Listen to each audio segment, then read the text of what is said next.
Bon les gars, je vais vous raconter en détail une histoire française qui, quand je vais vous la raconter, quand je vais vous dire le nom, parce qu'évidemment il y a le nom, vous allez reconnaître, puisque c'est une histoire qui a fait beaucoup parler d'elle. C'est pas si vieux que ça. En plus de ça, l'histoire, enfin l'enquête est toujours en cours.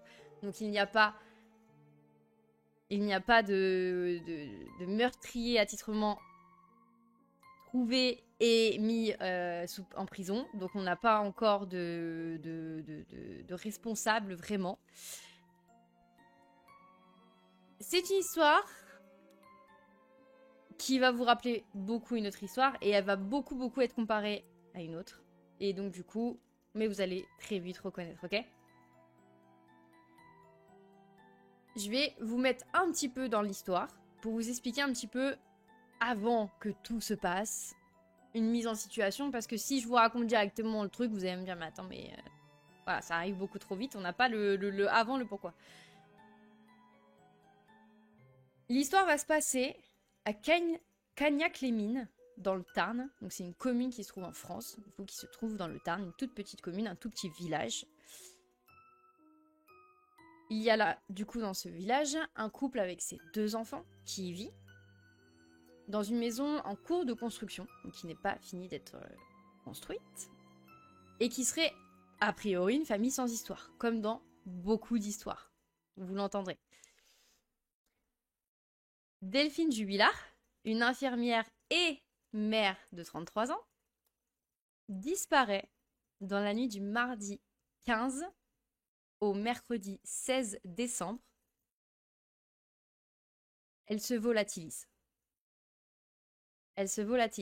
Et du coup, une enquête pour disparition inquiétante a été ouverte. Voilà le début de l'histoire.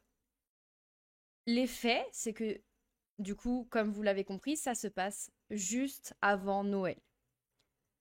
Dans la logique des choses, les familles préparent Noël et Delphine faisait partie de ces mamans qui avaient déjà préparé le cadeau pour ses filles, qui avaient déjà consulté sa famille pour faire le repas de famille, etc. Enfin bref, qui avait tout prévu. Elle avait même eu au téléphone une copine dans la journée qui lui avait donné rendez-vous le lendemain pour aller boire un coup et se raconter un petit peu les ragots, les dernières nouvelles des familles, etc. Donc elle avait rendez-vous le mercredi 16, au midi, plus ou moins, avec une amie. Mais du coup, elle ne s'y présentera pas. La soirée du 15, enfin la journée même, le mardi, il se passe rien de spécial. C'est une journée comme les autres, en famille, voilà. Donc Delphine Jubilard, elle est en vacances à cette période-là. Je pense qu'elle a pris les vacances pour Noël. Et donc, ce soir-là, donc la journée se passe, et le soir, elle se pose devant la télé avec son fils de 6 ans, puisqu'elle a 2 enfants, donc un de 6 ans et une petite fille de 19 mois. Et donc sa petite fille est déjà couchée. Mais elle se met à regarder la télé, du coup, avec son fils, qui adore l'émission Incroyable Talent. Et ce soir-là, il y avait Incroyable Talent. Donc ils se regardent ça tous les deux. Mais Cédric, son mari, donc retenez bien les prénoms, ils vont être importants, mais je le rappellerai à chaque fois. Cédric Jubilard, du coup, son mari, n'était pas avec eux. Lui, il est parti promener ses chiens pendant ce temps-là, parce qu'ils avaient des chiens. Et au passage, se fumer une petite cigarette, etc. Donc elle était en tête-à-tête avec son fils. Puis du coup, son fils part se coucher. Donc aux environs de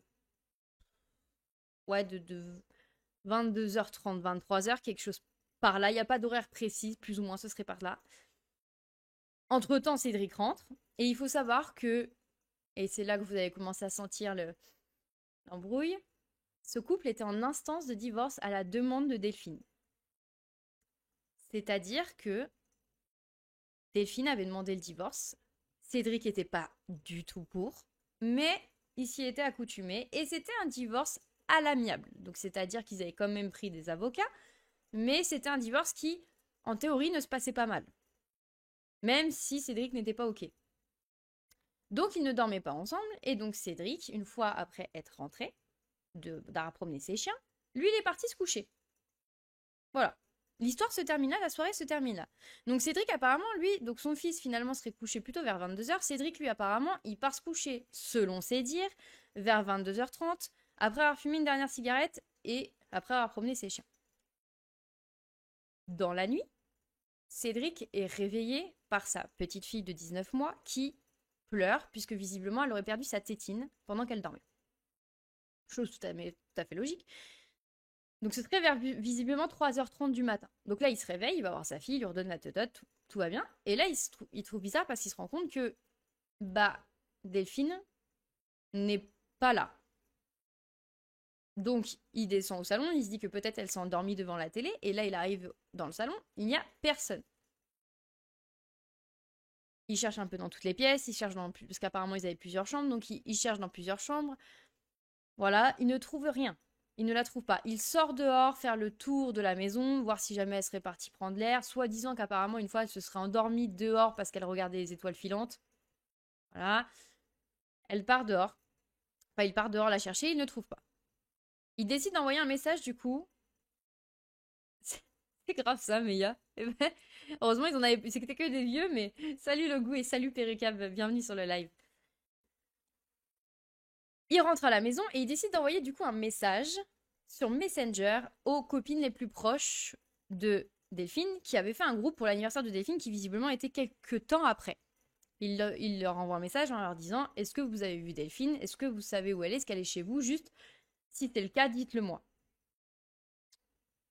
Donc je vous rappelle quand même qu'il est à peu près 3h30 du matin. Une bonne partie des copines dorment, mais il y en a deux ou trois qui vont répondre et qui vont dire « Bah écoute, non, elle n'est pas chez nous. Est-ce que vous vous êtes pris la tête? Est-ce que vous vous êtes fâché? » Lui il dit « Non, non, je suis partie me coucher, je me réveille, elle est plus là, je comprends pas, je m'inquiète et tout. » Voilà. Donc après, apparemment, de maintes recherches, il décide enfin d'appeler la gendarmerie vers 4h du matin. Donc la gendarmerie arrive chez lui. Et au moment où la gendarmerie arrive chez lui, ne posez pas de questions, vous aurez les informations. Il y a beaucoup d'informations, les gars, que vous aurez bien plus tard. Mais quand la gendarmerie arrive chez eux, donc dans le domicile des Jubillards, le Cédric, le mari, est en train de faire une machine à laver. Ou en tout cas, préparer une machine à laver. Mais au préalable, l'information qu'on a, c'est qu'il fait une machine à laver à 4h30 de la nuit, alors que sa femme a disparu. Les gendarmes, lorsqu'ils arrivent, ils découvrent un mari, pas stressé, pourtant qu'il, au téléphone, l'était. C'est-à-dire qu'il a appelé la gendarmerie, il était à la limite des larmes, il était angoissé, il était inquiet, ce qui paraît normal. En soi, ta femme disparaît, tu t'inquiètes, ok? Mais quand les gendarmes arrivent, ils découvrent un homme en pyjama combinaison panda. Il y a zéro vanne, hein, c'est une vraie information. Plutôt calme, pas stressé, et en train de faire une machine à laver en pleine nuit.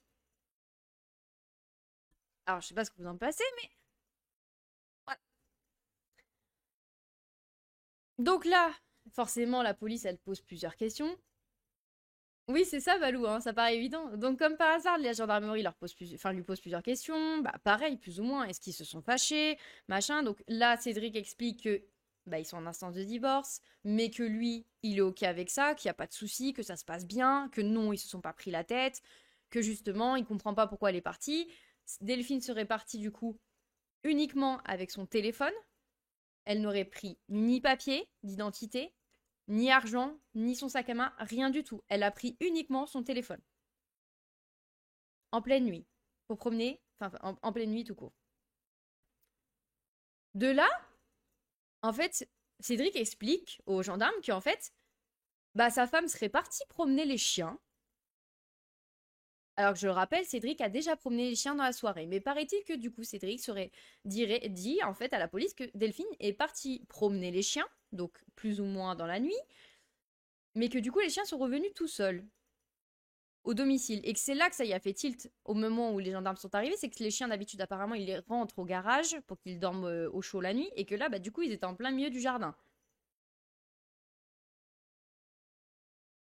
Ok, donc les gendarmes se disent ok, alors voilà. Est-ce que peut-être elle a fait une mauvaise rencontre? Est-ce que peut-être elle s'est fait mal, elle s'est blessée, elle est tombée parce que voilà, c'est quand même une campagne, donc il y a des petits, voilà, il y a des petits fossés, des petits ravins, donc est-ce que peut-être elle s'est blessée et qu'elle attend qu'on vienne la chercher? Bref, voilà. Et lui, apparemment, il l'aurait appelé plus d'une cinquantaine de fois, ou elle n'aurait jamais répondu, évidemment, puisque du coup, sinon il n'aurait pas appelé la police. Voilà. Donc les gendarmes, ils partent avec cette piste-là. Il faut savoir, information non pas des moindres, que quelques semaines avant sa disparition, Delphine avait fait changer ses codes de carte bancaire, puisqu'ils avaient un compte commun avec Cédric, et donc elle avait fait fermer ce compte bancaire-là, et elle s'était changé son code de carte bancaire personnel, et qu'elle avait commandé une nouvelle voiture, puisque de ce que j'ai compris, ils avaient une voiture en commun. Donc, signe qu'elle, elle était OK. Enfin, pour elle, la séparation était imminente et qu'elle avait déjà engagé des démarches pour une nouvelle vie sans Cédric, OK? Donc, voilà, ça, c'est les infos qu'on a. La famille de Delphine dit que, bien évidemment, ce n'est pas possible qu'elle soit partie promener les chiens en plein milieu de la nuit pour deux raisons. La première, qu'elle a énormément peur du noir, donc il est hors de question qu'elle promène ses chiens le soir ou quand il fait sombre. Et la deuxième, qu'elle ne laisserait jamais ses enfants, qui sont quand même, je le rappelle, en bas âge, puisqu'il y en a un de 6 ans et une enfant de 19 mois, à la maison, alors que Cédric dort. Enfin, vous voyez, genre, c'est instinct de maman, elle ne laisserait pas ses enfants tout seuls à la maison, même si le mari est là, quoi. Le deuxième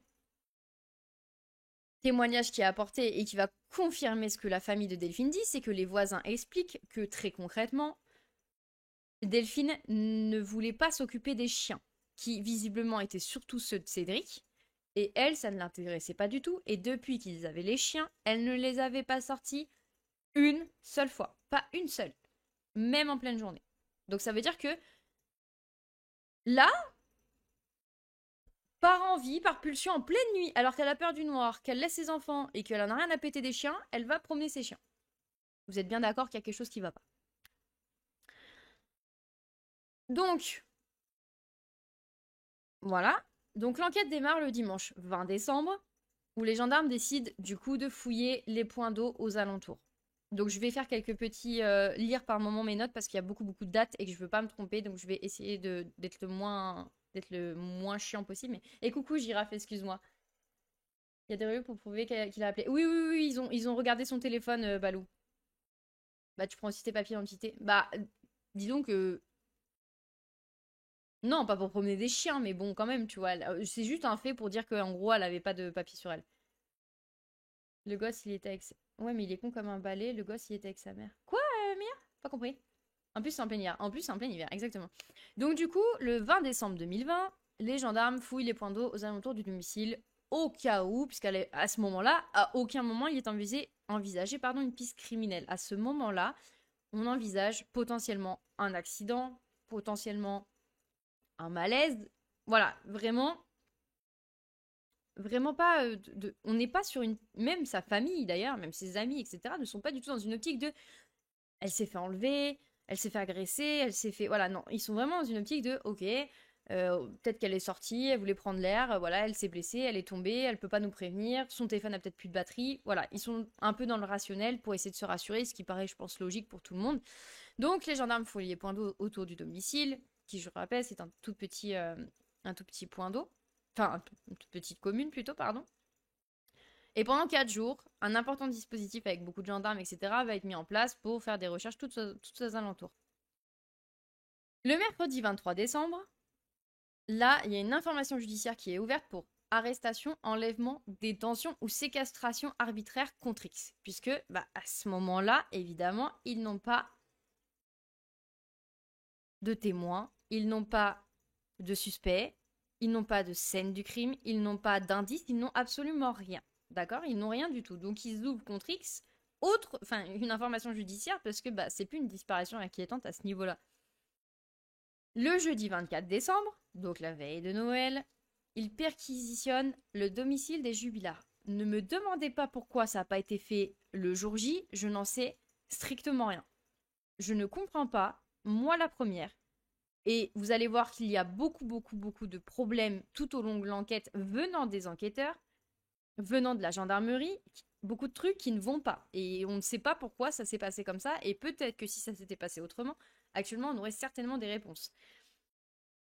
Donc, le domicile est perquisitionné que le 24 décembre, soit quasiment une semaine après, hein, je le rappelle. Donc, la perquisition a lieu au domicile des jubilats en présence de Cédric, donc le mari, mais qui ne donnera rien. C'est l'information qui est donnée au départ.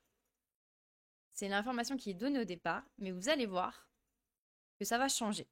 Mais la première perquisition ne donnera absolument rien. Pas de traces de sang, pas de traces de lutte, pas de traces de violence ou quoi que ce soit, rien du tout. Le logement est comme un logement, comme vous et moi, tranquille. Le 25 décembre, donc le jour de Noël, la gendarmerie met en place un hélicoptère et un drone. Pour vous dire les moyens qui sont déployés, quand même. Pour vous dire à quel point c'est quand même pris au sérieux. Et donc, du coup, ils mettent en place ces dispositifs dans l'espoir de pouvoir survoler des zones qui sont peut-être pas praticables à piétons et espérer peut-être la retrouver dans un endroit qui serait peut-être un peu abrupt, même si ça paraît un peu bizarre. On voit pas trop pourquoi elle se serait mise dans des endroits qui auraient pu la mettre en danger pour une sortie avec des chiens. Le 27 décembre, donc c'est un dimanche, ils fouillent les rivières et d'autres plans d'eau avec des plongeurs. Encore une fois, ça ne donnera rien. Dans tous les plans d'eau, toutes les rivières, toutes les zones d'eau, il n'y aura aucun indice, absolument rien. Il va y avoir une battue citoyenne qui va être exécutée par plusieurs milliers de personnes qui vont avoir été averties de l'histoire évidemment et qui vont venir prêter main forte pour essayer de trouver des indices ou même trouver Delphine dans l'idéal, mais majoritairement pour trouver des indices. Ils vont trouver lors de cette battue un couteau, un téléphone et des vêtements, mais qui visiblement n'ont rien à voir avec l'histoire. Il n'y a pas plus d'infos là-dessus, les gars. Si ça se trouve, ça a été déterminé que c'était pas en rapport, mais visiblement, il n'y a pas eu de tests ADN qui ont été faits là-dessus. Il n'y a pas eu de recherche sur le téléphone. Il n'y a aucune information vis-à-vis de ça. Donc je ne sais pas sur quoi ils se basent pour dire que ça n'a aucun lien avec l'histoire, mais en tout cas, ils en tiendront pas compte. Ils trouvent en pleine nature, dans une toute petite une petite commune. Je vous rappelle, nous ne sommes pas à Paris, nous ne sommes pas à Marseille, d'accord? Ils trouvent un couteau, un téléphone abandonné et des vêtements, et ils ne se disent pas que potentiellement il faudrait l'analyser pour voir si jamais ça aurait l'ADN de Delphine. Ce sera complètement mis de côté. Voilà. Si ça a été son débalou, justement. Ils ont fait tous les points d'eau possibles. Le 29 décembre, ils élargissent le périmètre de recherche de 500 mètres autour du village. Parce que pour l'instant, ils s'étaient concentrés uniquement dans la commune. Donc ça veut dire que nous sommes le 29 décembre. Je rappelle que c'est une toute petite commune. Et donc ça veut dire qu'ils n'ont pas fait de recherche plus loin. J'ai envie de dire, si jamais, sans parler de crime, elle a été enlevée, elle a été agressée, je vais pas vous mentir que rares sont les cas où les personnes sont laissées sur place. Généralement, on les emmène dans d'autres villes ou dans des coins un peu isolés. Donc là, encore une fois, pourquoi ils ont attendu une semaine pour déployer des recherches un peu plus loin, on ne sait pas. Et c'est uniquement le 29 décembre, donc bon, tu te dis ça va, c'est pas trop tard, qu'ils ont enfin envisagé une piste criminelle.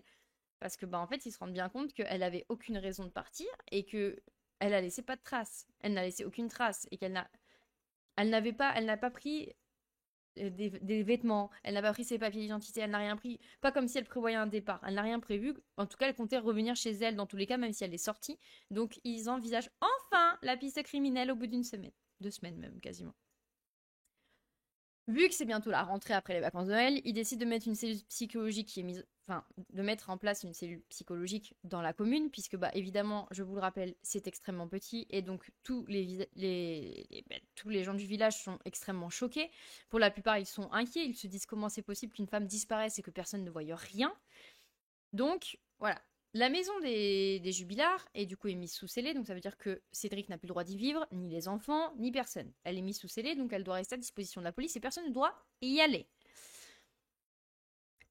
Une équipe, des chiens vont être une première fois utilisés et ils suivront apparemment l'odeur de Delphine de son domicile jusqu'à 200 mètres de la maison et qui mènerait à un croisement. Ça s'arrête là. Pourquoi l'odeur s'arrête à 200 mètres de chez elle?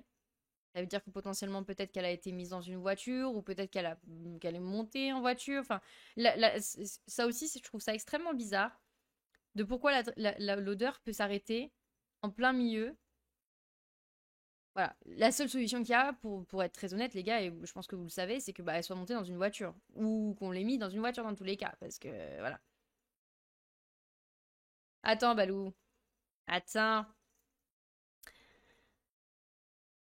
Il y a 6 membres de l'entourage de Delphine qui décide de se constituer partie civile. Alors, je ne savais pas, les gars, mais visiblement, quand tu te constitues partie civile dans une affaire, bah, enfin, surtout quand c'est quelqu'un que tu connais, euh, tu es auditionné pour voir si jamais tu ne serais pas suspect. Et une fois qu'il détermine que tu n'es pas suspect, tu peux avoir accès au dossier de l'enquête et aux avancements de l'enquête en elle-même.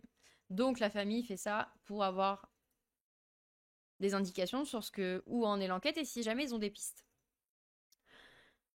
Le 5 janvier 2021, Cédric, donc le mari de Delphine, décide lui aussi de se porter partie civile pour pouvoir avoir accès au dossier de sa femme et savoir où ça en est. D'après les avocats de Cédric, paraît-il que les enquêteurs n'étaient pas dans la communication avec Cédric concernant l'enquête. Donc, les avocats ont conseillé à Cédric de faire ça pour pouvoir avoir accès aux événements de l'enquête, lui aussi. Le 13 janvier,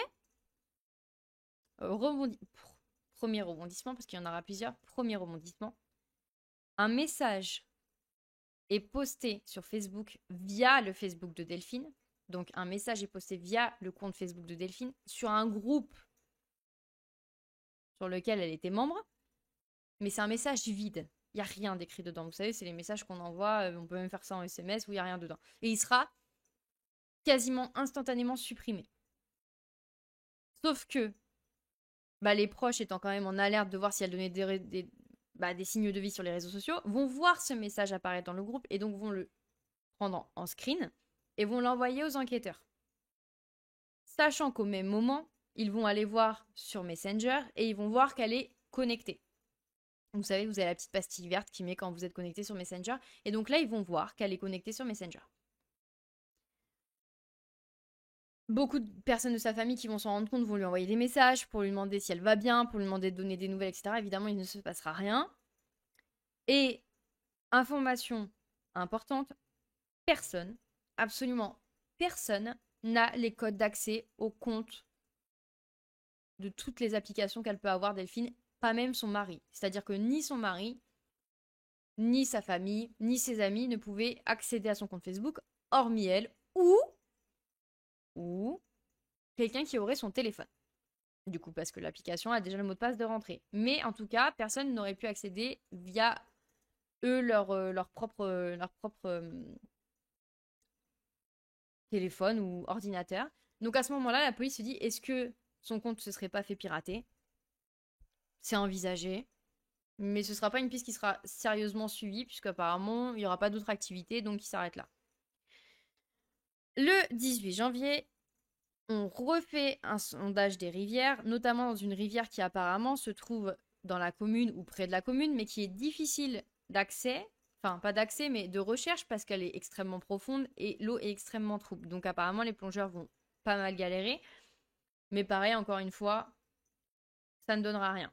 Coucou Nono, ça va? Les enquêteurs, après avoir pensé à une mauvaise rencontre, logiquement parlant, pensent à potentiellement, en sachant le contexte, même si Cédric dit que le divorce se passait bien, se dit que peut-être ils se seraient peut-être disputés et que c'est peut-être pour ça qu'elle serait partie de la maison et potentiellement que ça aurait pu déraper. Ça va, Nono, merci. Ouais, je sais, c'est une lumière violette, mais je sais pas pourquoi. C'est une fois sur quatre que ça me fait ça, je sais pas pourquoi. Salut David. Et ça va bien, Nono, merci. Donc là, actuellement, il détermine deux suspects. Le premier suspect, c'est un homme que Delphine a rencontré quelques mois auparavant sur un réseau un site de rencontre, mais qui du coup sera mis hors de cause parce que ce soir-là, il avait un alibi et donc il ne pouvait pas euh, voir Delphine ou être près de son domicile. Et le deuxième suspect, ce serait un homme qui aurait appelé Delphine de manière très insistante avant sa disparition, mais cette enquête-là ne donnera rien. Enfin, cette piste-là ne donnera rien, et surtout que il n'y a pas eu plus d'infos. Je n'ai pas trouvé d'infos concernant cet homme, qui il était. Est-ce que c'était quelqu'un d'autre que Delphine avait rencontré aussi sur un site de rencontre? Est-ce que c'était un ami de son mari? Peut-être, j'en sais rien. On n'a pas du tout d'infos.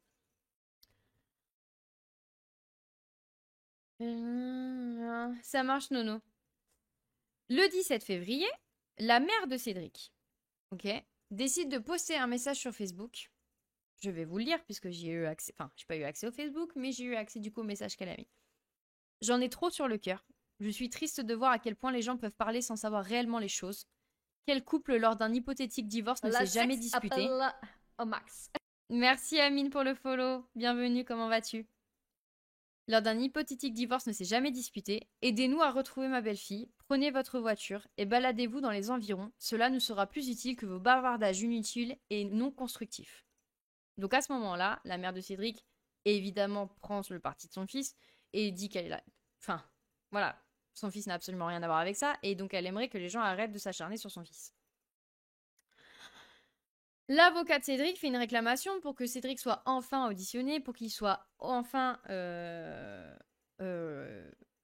reconnu partie civile et qu'il puisse avoir accès au dossier, ok? Donc il est convoqué par les juges d'instruction le 11 mars 2021, donc un jeudi. Le jeudi 1er avril, un groupe d'amis de Delphine décide de lancer un appel pour faire une randonnée, plus ou moins une battue aussi, pour essayer de trouver des indices à nouveau, et ils vont réussir à réunir à peu près une vingtaine de personnes. Encore une fois, cette battue ne donnera rien, malheureusement. Le vendredi 30 avril, Cédric est enfin entendu par les juges au tribunal de Toulouse. Donc je le rappelle les gars, sa femme a disparu au mois de décembre. Au mois d'avril, il est seulement entendu par le juge. Alors que c'est quand même la dernière personne à l'avoir vu en vie. Je le rappelle, d'accord? Suite à ça, Cédric il décidera de mettre un message sur Facebook où il va remercier les personnes qui le soutiennent et qui sont là pour lui, mais il va rajouter un message pour les curieux où il écrit « Vous savez quoi? Allez faire votre vie fictive ailleurs et laissez-moi tranquille. » Monsieur est un petit peu fâché. Le jeudi 6 mai 2021, une nouvelle équipe cynophile donc, de chiens est déployée près du parc photovoltaïque de la commune. Pareil, encore une fois, ça ne donnera rien. Le dimanche 16 mai, une nouvelle battue est encore organisée et elle ne donnera à nouveau une nouvelle fois rien. Mais, cette fois-ci, Cédric y participera. Pour la première fois depuis le début de l'enquête, Cédric n'a participé à absolument, alors je rappelle quand même que c'est sa femme qui a disparu, vient seulement de participer à la première recherche pour sa femme. Ça veut dire que ça fait 6 mois, ouais, quasiment 6 mois que sa femme a disparu, et il vient seulement de se dire que peut-être ce serait bien qu'il participe. Il va y participer, et à nouveau il mettra un message, que je vienne ou pas, je savais qu'on allait parler de moi et me critiquer, mais je me suis dit que c'était mieux que je vienne. Oui, effectivement, il est mieux que tu viennes, mais si t'es critiqué, garçon, c'est parce que ça fait surtout 6 mois que ta femme a disparu, et que c'est que maintenant que tu te décides à faire des recherches. Voilà. En off, à des journalistes, Cédric dira à qui vous l'entendre que la disparition de Delphine serait plutôt un départ volontaire. Rien que ça. Elle aurait abandonné mari, enfant, maison, pour on ne sait quelle raison, mais en tout cas, elle serait partie. Le 16 juin 2021 toujours, Cédric, sa mère et son beau-père, donc le conjoint de sa mère, sont arrêtés et mis en garde à vue. C'est-à-dire que le suspect numéro 1 qui aurait dû l'être depuis le départ, c'est lui. Le dernier à l'avoir vu en vie, c'est lui. Et depuis le mois de décembre, il est en totale liberté. Ça veut dire qu'il est arrêté que 6 mois après. Et plus ou moins interrogé, parce que l'audition qu'il a fait, je pense que c'est des questions un petit peu random. Ils font une nouvelle perquise. Du coup au domicile des jubilaires qui, aux premières informations, ne donneront rien. Ça va changer. Il y aura un changement vis-à-vis de ça. Mais en tout cas, à ce moment-là, ils disent que la perquisition ne donnera rien, ok? Le 16 juin, et là vous allez halluciner, vous allez me dire, mais Mel, il nous manque une partie de l'histoire, mais non, vous allez la voir. La nouvelle compagne officielle de Cédric est mise en garde à vue et la maison de celle-ci sera fouillée. Et là vous allez me dire, mais sa femme a disparu depuis 6 mois et il a retrouvé une femme?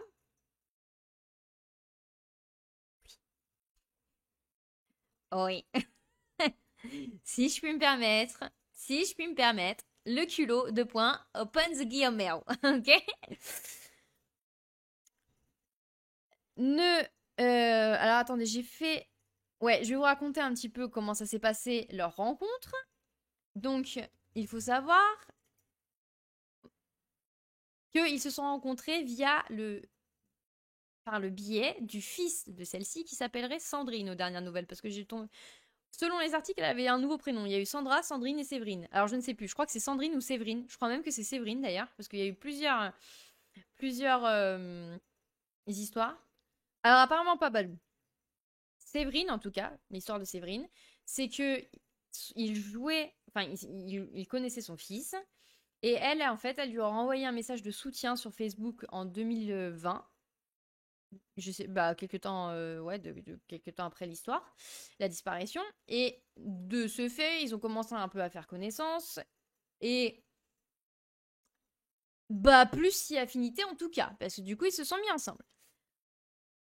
Elle dira, je cite, j'ai passé du temps avec lui pendant ces 2 derniers mois. Pour moi, il est innocent. Il ne m'a jamais montré que ce serait lui. Il est adorable, attachant. Il s'occupe bien de ses enfants de l'intérieur de sa maison. L'extérieur, je lui ai redonné goût à la vie, donc il a commencé à s'en occuper. Je serais dégoûtée de m'être trompée. Je lui tiendrai la main jusqu'au dernier moment. Qu'on arrête de s'acharner sur moi et lui. Il a maintenu ses déclarations malgré de longs interrogatoires. Donc pour elle, vu qu'il n'a pas changé de version des faits, il est innocent. Vous allez le voir à plusieurs reprises que cette femme, je la déterminerai de simples esprits. Vous allez vite comprendre pourquoi. Il a découvert le bail. Mais non, apparemment, en gros, non, en gros, c'est plus. Tu vas comprendre, mais il pose pas de questions, t'es trop rapide. Le 17 juin 2021, le confident de Motoba, c'est l'homme le premier suspect qui avait été mis pour Delphine, donc l'homme qu'elle avait rencontré 6 mois auparavant sur les réseaux sociaux, sur un site sur un site de rencontre, explique qu'en fait, avec Delphine, c'était relativement sérieux. Et qu'à partir du moment où elle a demandé le divorce à Cédric, lui, il a demandé le divorce à sa femme, puisque lui aussi, il était en couple, et lui aussi, son couple battait de l'aile. Et que il comptait envisager normalement, au printemps 2021, ensemble. D'où le changement pour les codes de carte bleue et la clôture du compte commun. Et le fait qu'elle avait acheté une voiture. C'est que pour elle, pour Delphine, voilà, son histoire avec Cédric était terminée. Et elle en avait commencé une avec son nouveau conjoint, du coup. Les filles, c'est le contraire, c'est pas... Ah, ça c'est sur Balou. Donc, du coup, il sera interrogé et lui, il dira nous échangions des tonnes de messages écrits et nous passions des heures au téléphone. Donc, comme je l'avais expliqué, lui, il avait un alibi parce que le soir de sa disparition, il était chez sa compagne puisqu'il n'est pas encore divorcé officiellement, donc sa future ex-compagne, et ils habitent à à 70 km de la maison de Delphine. Donc, très clairement, c'était pas possible qu'il ait fait quoi que ce soit.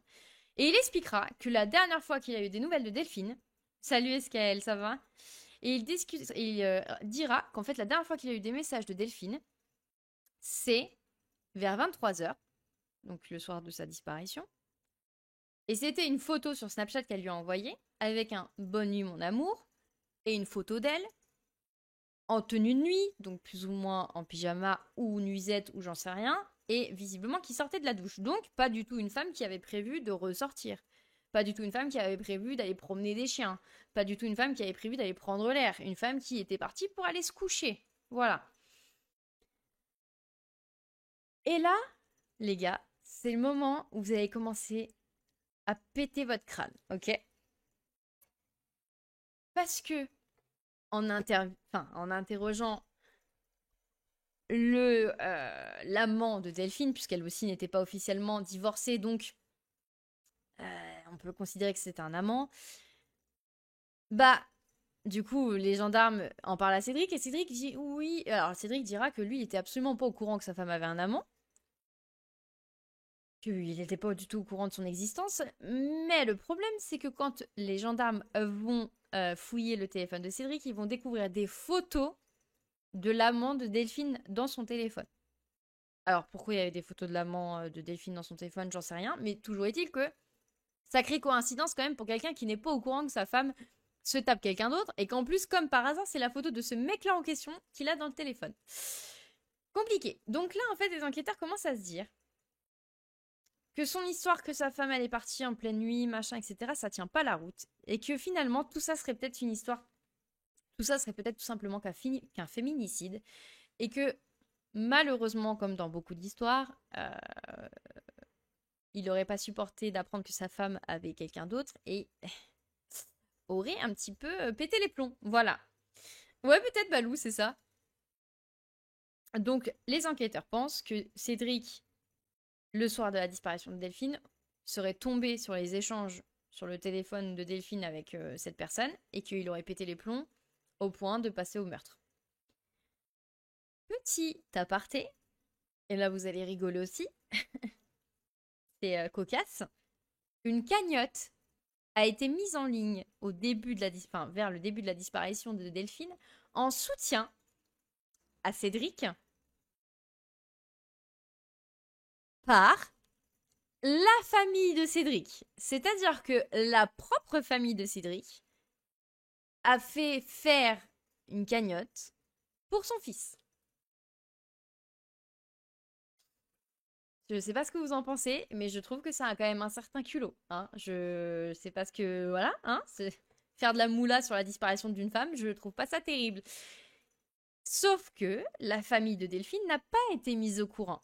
Parce que l'excuse de départ de la cagnotte, c'est de dire « Oui, mais c'est pour le mari, mais c'est aussi pour aider pour les enfants. » On la connaît la douille. Donc, la famille de Delphine n'a pas du tout cautionné ça, sachant qu'ils ne l'ont pas concerté et que eux, ils commencent à avoir de sacrés soupçons sur Cédric. Et donc, ils se sont aperçus qu'il avait quand même réussi à se faire en quelques jours une centaine d'euros. Bon, c'est pas énorme, hein, mais en même temps, ils s'en sont rendus compte rapidement. Et du coup, ils ont fait fermer la cagnotte. Voilà, petite info, non pas des moindres, mais que j'ai trouvé rigolote parce que je me suis dit, franchement, que ce soit Cédric ou même sa famille, c'est quand même pas ouf. Vous êtes d'accord avec moi? C'est pas ouf, tu vois. Ouais, c'est ça, Valou, business is business. Oh, le culot, c'est ça, Girafe, on est en plein dedans.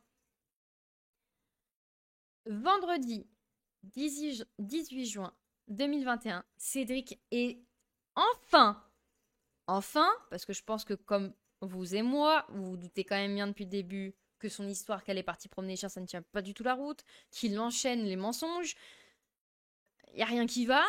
Il est enfin mis en examen pour meurtre aggravé et homicide volontaire sur conjoint. En fait, j'ai eu plusieurs articles différents et ils étaient pas, j'avais pas les mêmes versions, donc c'était soit meurtre aggravé, soit homicide volontaire sur conjoint. Du coup, j'ai mis les deux. En tout cas, il est enfin considéré comme suspect numéro 1 au bout de 6 mois d'enquête. 6 mois. Je vous laisse imaginer que si Cédric est coupable, il a eu 6 mois de libre pour faire disparaître les preuves, peut-être même le corps, peut-être même le déplacer. Il a eu 6 mois de libre, où il n'était même pas suivi. Hein. Il n'y avait pas de tracker sur sa voiture, on n'a pas essayé de le suivre, on ne l'a pas mis sur écoute. Rien, il a vraiment rien eu pendant 6 mois. Pendant 6 mois, ils ont considéré que lui, malheureusement, il avait perdu sa femme et qu'il était tragiquement dans l'incompréhension et l'inquiétude la plus totale. Voilà. Bah, je sais pas, mais je te jure, je me suis retourné le crâne quand j'ai entendu ce genre de truc, j'en pouvais plus. Je sais pas, Girafe non plus. Je sais pas. Je sais pas. Il faut savoir que, du coup, pendant sa garde à vue, il y avait en même temps sa mère et son beau-père au préalable. Et avant qu'il soit mis en examen, du coup, euh, sa mère lui a été mis en face-to-face. Et sa mère lui a demandé s'il avait quelque chose à voir avec la disparition de Delphine et que si c'était le cas, elle voulait qu'il parle. Parce que le problème, c'est que les enquêteurs, ils ont fait montrer à la mère de Cédric tous les faits qu'ils ont sur son fils, tous les indices, et encore il y en a d'autres qui arrivent, et forcément, elle a commencé à avoir le doute. Il n'a pas flanché. Sa mère est en larmes devant lui et lui demande s'il a fait quelque chose, de le dire pour les enfants, à la limite même pas pour lui, même pas pour la famille de Delphine, mais pour ses enfants, pour qu'en fait, en grandissant, ils sachent où est leur maman et qu'ils puissent se recueillir sur la tombe de leur maman. Il n'a pas bronché. Le mec, depuis le départ de sa femme, depuis la disparition de sa femme, n'a pas pleuré, n'a pas montré une seule once d'inquiétude. Il est à l'aise, absolument à l'aise avec tout le monde, et vous allez vite le voir avec les auditions des personnes qu'il va y avoir et tout ce qu'ils vont dire sur lui, ce qu'il a fait surtout. Il ne craquera pas pour l'instant. Voilà, pour lui, il a rien fait. Il dit à sa mère que de toute façon, les flics essayent de le monter contre lui. Donc concrètement, voilà. Ça passe pas. Mais clairement, Mary, clairement, on est d'accord là-dessus.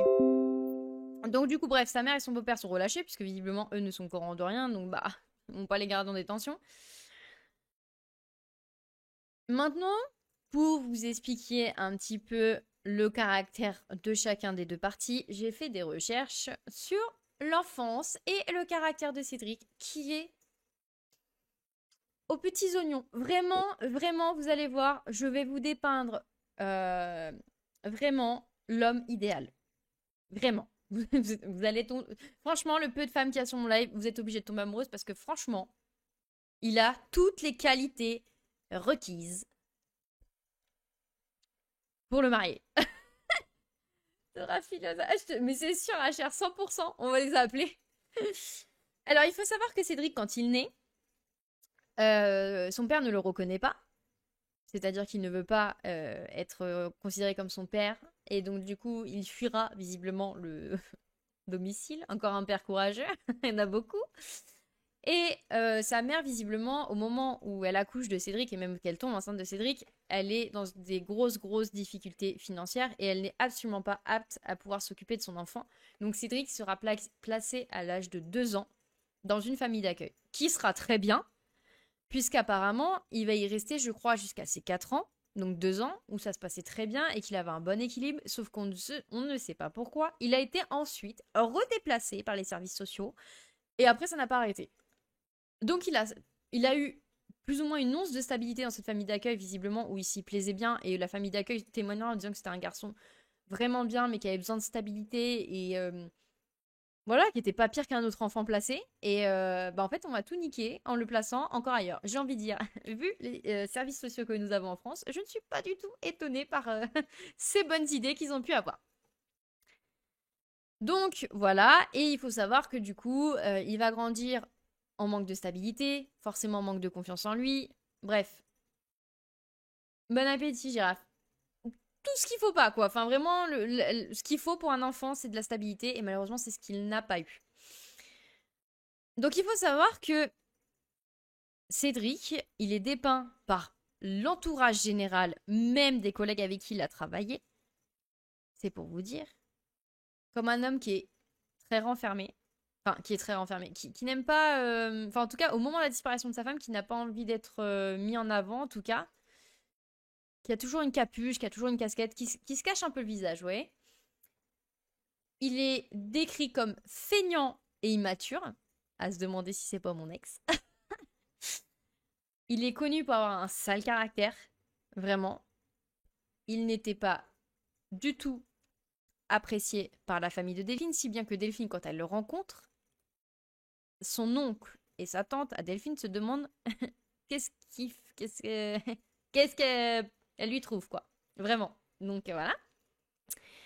Ce serait un homme qui serait plein d'orgueil, provocateur, et qui aimait prendre toute la place dans le couple. C'est-à-dire que il aimait se mettre en avant, il aimait voilà, que les regards soient portés sur lui, que l'attention soit portée sur lui, et je peux plus ou moins me dire que ça vient de son enfance, vu qu'il n'a pas eu l'attention qu'il méritait.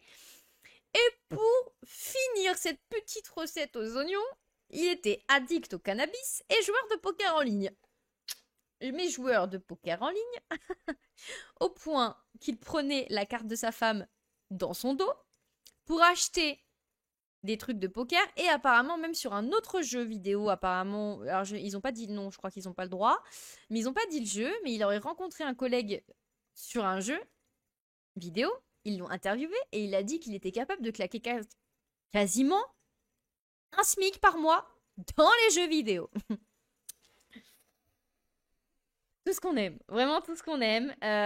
Waouh, vraiment, waouh. Et vous allez voir que c'est pas le pire, parce qu'il y a d'autres infos qui arrivent après. Il y a moyen, cher. Bon à marier, c'est ça, est-ce qu'elle il a pas... Si, mais je pense, Balou, hein. Vraiment, je pense que c'est ça. À côté de ça, je pense que c'est important qu'on parle de Delphine, qui, elle, a eu tout l'inverse de lui. C'est qu'elle a eu une stabilité, elle a eu une enfance avec ses deux parents. C'est une femme qui est extrêmement joyeuse, qui est pleine de vie, qui adore son métier d'infirmière, qui vraiment ne compte pas ses heures. qui, quand elle a eu ses enfants, est devenue une mère, mais fan de ses enfants, comme une bonne mère, j'ai envie de dire. Et voilà, qui les aimait plus que tout au monde. Donc, on est un peu sur des caractères totalement opposés. Elle, c'était vraiment pas du tout une femme qui aimait se mettre en avant, etc. et tout. C'était vraiment une femme simple, très saine, en fait. Vraiment, c'est ça. Alors que lui, il était pas du tout sain d'esprit, hein. Je pense qu'on peut le reconnaître. C'est ça, Meia, c'est ça, c'est grave. Une paye pour des pixels, c'est ça. Donc, il faut savoir que du coup, le couple se rencontre à la fin de l'adolescence, en 2005. Donc, il faut savoir que Delphine, à ce moment-là, elle fait des études, si je ne dis pas de bêtises, médico-sociales pour ensuite être infirmière. Et lui, il vient de louper son CAP. Est-ce que déjà, ça aurait pu lui mettre la puce à l'oreille? Peut-être. Donc, ils vont se rencontrer jeunes, du coup, et ils vont se marier quelques années plus tard, puis enchaîneront, du coup, sur deux petits-enfants qu'ils auront ensemble. À savoir que, petite info non pas des moindres, qui a été donnée par sa famille, c'est que lors du mariage, ils étaient qu'une vingtaine de personnes. Je pense qu'ils ont voulu faire un mariage. Il n'y a pas trop d'infos sur le mariage, mais je pense qu'ils ont voulu faire un mariage plutôt intime, avec vraiment que la famille proche. Et il faut savoir que pour le mariage, donc je rappelle, il n'y a que 25 personnes et ils débordaient pas d'argent, ils n'étaient pas millionnaires. Il a fait une entrée, lui, en Lamborghini ou en Porsche, je ne sais plus, une très grosse voiture qui coûte très très cher, hein, donc qu'il a loué pour le mariage. Est-ce que c'était vraiment utile? Pas du tout. Pas du tout, encore une fois. Attends, ma chère, ça arrive, tu vas trop vite. Oui, bah Balou, ça doit être certainement ça, hein, je suppose, mais... Donc, arrive le moment croustillant. Attends, Meia. Attends. Là, c'est le moment où vraiment le couple, enfin, l'image de Cédric atteint son paroxysme, ok? Il faut savoir que le couple traversait des moments difficiles à ce moment-là, au moment de sa disparition, d'où le fait qu'elle, elle s'était mise sur un site de rencontre et qu'elle avait rencontré quelqu'un d'autre. Il faut savoir que, du coup, ils avaient acheté une maison avec une partie habitable et de ce que j'ai compris, enfin non, ils avaient construit déjà une partie du coup qui rendait la maison habitable, mais il fallait construire tout le reste de la maison. Chose que Cédric avait promis à Delphine de faire. Et au départ, il s'y était attelé avec une bande de copains.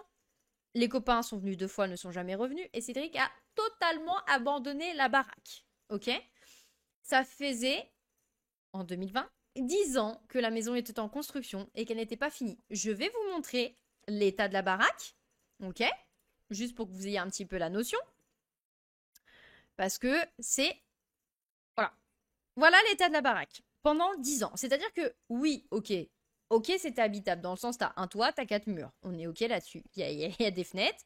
Visiblement, il y avait l'électricité. Donc oui, effectivement, elle est habitable. Mais ça ressemble à une décharge. Et c'est ce que les voisins diront. D'ailleurs, ils n'appréciaient pas Cédric du tout. Ils se sont pris la tête plusieurs fois avec Cédric. Si bien que Cédric, apparemment, une fois, a carrément été essuyer ses mains pleines de ciment et de merde pendant les travaux sur un mur d'un voisin pour lui montrer son mécontentement. Donc, il devait finir cette maison. Il avait promis à Delphine de le faire, chose qu'il ne fera absolument pas. Parce que là, cette maison, c'est l'état actuel, hein. La photo, elle est récente. C'est-à-dire que ça fait 10 ans que la baraque, elle est comme ça. Ça fait 10 ans qu'il ne branle rien. Ok? Ça fait 10 ans qu'il ne branle rien. Un des oncles, je crois, de Delphine sera interviewé et dira que lui, pour le coup, il a eu besoin à un moment donné de faire des travaux chez lui, que ces travaux actuellement sont finis, qu'ils ont été extrêmement bien faits par Cédric, mais il confirmera qu'effectivement, Cédric était pas très bosseur et que, au bout d'une heure, maximum 2 heures de boulot, il fallait qu'il aille filmer sa petite clope, petite pause sur le téléphone, qui souffle un coup, machin. Donc forcément, tu te doutes bien que s'il travaille qu'une heure par une heure, autant vous dire que pour une maison, les 10 ans, ça paraît logique. Donc voilà. Donc il faut savoir, deuxième info non pas des moindres, que du coup Cédric était peintre plaquiste, mais de ce que j'ai compris en auto-entreprise. Et le problème c'est que son entreprise ne fonctionnait pas bien et qu'en plus avec la crise sanitaire qui a débarqué au même moment, ça fonctionnait encore moins bien. Et c'est-à-dire qu'il ramenait pas beaucoup d'argent à la maison et que de ce fait, le crédit de la maison, c'était Delphine qui le payait. Les courses, c'est Delphine qui payait. Les vêtements pour les gamins et tout ce qui s'ensuit, les rendez-vous chez le médecin, les patatis, c'est Delphine qui payait. Il ne payait absolument rien. Donc forcément, il n'avait pas de thunes. Et le peu de thunes qu'il avait, il l'investissait dans les jeux vidéo. Et encore, des fois, il n'en avait plus. Donc il le piquait à sa femme. Vraiment, vraiment, je sais pas. C'est beaucoup trop pour moi. Je me dis, là, elle a quand même tenu autant de temps avec un boulet pareil. Donc je pense que malheureusement, ouais, c'est ça. Salut Loki, ça va? Euh, Oui, non, Mary, il manque deux, trois trucs quand même, hein. Quand même. Donc là, je pense que bah malheureusement, dans ce genre de cas, bah il y a les sentiments. Quand les sentiments s'en vont, bah tu dis bah voilà, ils veulent pas se séparer pour les enfants. Mais là, le problème, c'est que Delphine a été arrivée à un point de non-retour. Et le procureur dira que contrairement à ce que Cédric a voulu faire croire à la gendarmerie quand ils sont venus, enfin, qu'ils sont venus le jour de sa disparition, le divorce ne se passait pas bien du tout. C'est un mensonge, ça aussi, encore un. Est-ce qu'on les collectionne? Oui, évidemment. Oui, bah oui, elle a refait sa vie, ça paraît évident, mais clairement, c'est un exploit du Rotentin quand il paraît. Ah oui, oui, c'est une médaille, je pense qu'on pourrait lui décerner, hein, mais... Donc, ce n'était pas vrai. Bon, est-ce qu'on a un mensonge frais? Je ne pense pas, hein, très clairement. Et ça va, Loki, je sais plus si j'ai répondu. Donc, il vivait très très mal la séparation, il vivait ça même comme un échec, si bien que lui, il s'était mis en tête de reconquérir Delphine. C'est qu'il n'a pas compris que c'était mort dans le game. Pour lui, il s'est dit, il y a encore possibilité de la reconquérir, donc il s'est mis en tête que potentiellement il pouvait la reconquérir. Et donc, il s'est dit que la meilleure idée, les gars, pour reconquérir ta femme qui ne t'aime plus parce que tu es un boulet immature qui n'a pas de thune, c'est quoi? Bah, c'est de la suivre partout. Et oui, et c'est de la surveiller, de la géolocaliser pour savoir où elle est, de l'harceler pour savoir quand est-ce qu'elle rentre. Très bonne idée. Continue comme ça, Cédric. Change rien surtout, t'es vraiment le meilleur. Bah, faut déjà trouver la femme pour lui donner. Ouais, bah oui, c'est ça le problème, Balou. Bah attends, mais je crois que. Attends, parce que je crois que. Je crois qu'on l'a la photo. Je l'ai trouvé dans un article, la photo de lui avec son pyjama panda, mais je sais pas si. Ah non, je l'ai pas, pardon. C'était une imagerie, quoi. Salut Orange, ça va? Le fils de la famille, donc de 6 ans, je le rappelle, qui était censé être parti se coucher, dira aux enquêteurs, parce qu'il sera quand même interrogé, pour moi, pas assez. Je sais que c'est un enfant, je sais que bah, il utilise ses mots d'enfant, etc. Mais à 6 ans, il est quand même capable de comprendre ce qui se passe. Et je pense que malheureusement, son témoignage n'a pas été pas assez poussé par les enquêteurs, ou en tout cas pas assez écouté. Le fils du couple expliquera que le soir de la disparition de sa maman, il a entendu une très forte dispute après être parti se coucher vers 23 heures. Donc la dispute aurait éclaté à 23 heures. Alors que, je le rappelle, Cédric a dit être parti se coucher à 22h30. Donc ça veut dire déjà qu'au niveau des horaires, ça ne va pas du tout. Voilà.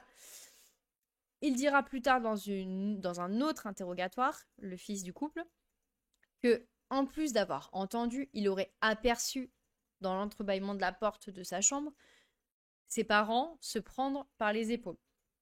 Donc, hormis le fait qu'il y avait une dispute orale, il y aurait potentiellement eu aussi une dispute physique. Voilà. Mais ça, ce sera dit plus tard.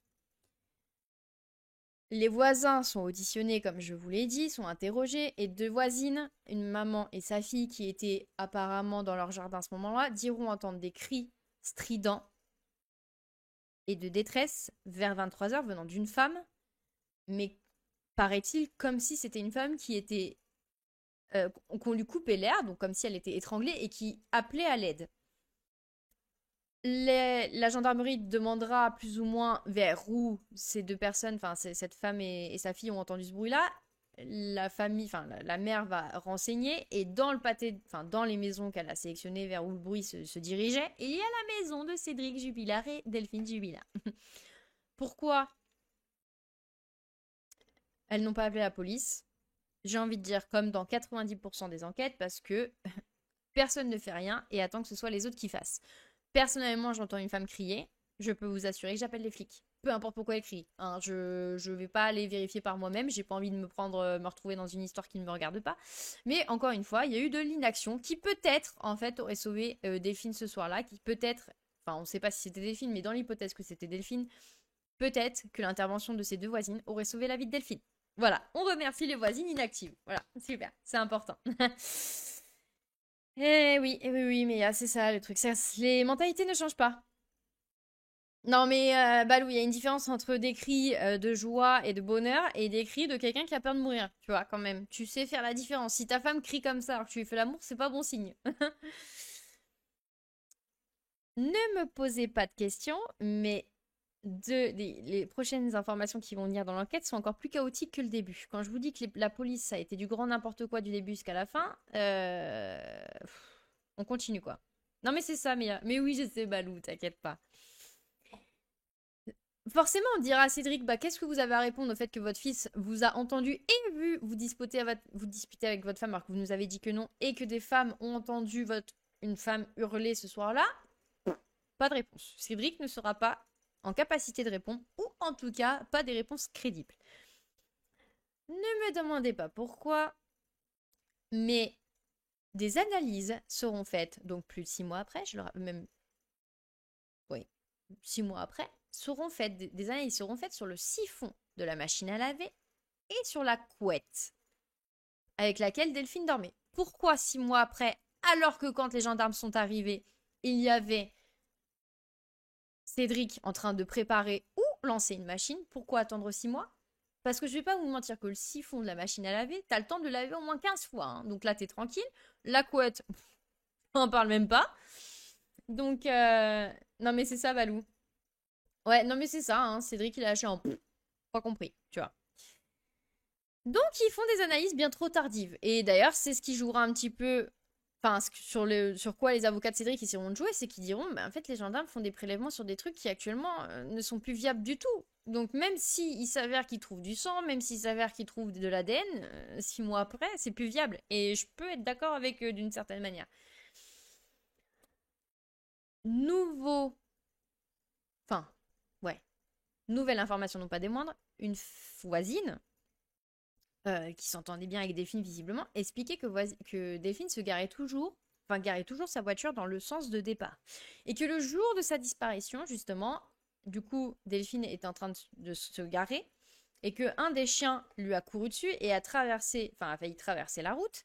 Et donc, du coup, la voisine s'est arrêtée à piler au dernier moment et l'a un petit peu engueulée en lui disant: Oh, j'aurais pu l'écraser, quoi. Et elle lui dit: Oui, je suis désolée, je sais pas pourquoi, en ce moment, mon chien, il vient tout le temps sur ma voiture. Donc, elle a vu comment s'est garée Delphine, et elle n'a pas bougé de la journée. Et quand les gendarmes sont arrivés le soir, la voiture était garée dans l'autre sens. Pourquoi? Pourquoi est-ce qu'elle était garée dans l'autre sens? Donc ça veut dire que potentiellement, Cédric aurait utilisé la voiture. Pourquoi faire? À aucun moment il a dit qu'il avait pris la voiture pour aller chercher sa femme en voiture. Donc il avait aucune raison. Ça c'est pareil les gars. Cette piste-là ne sera jamais...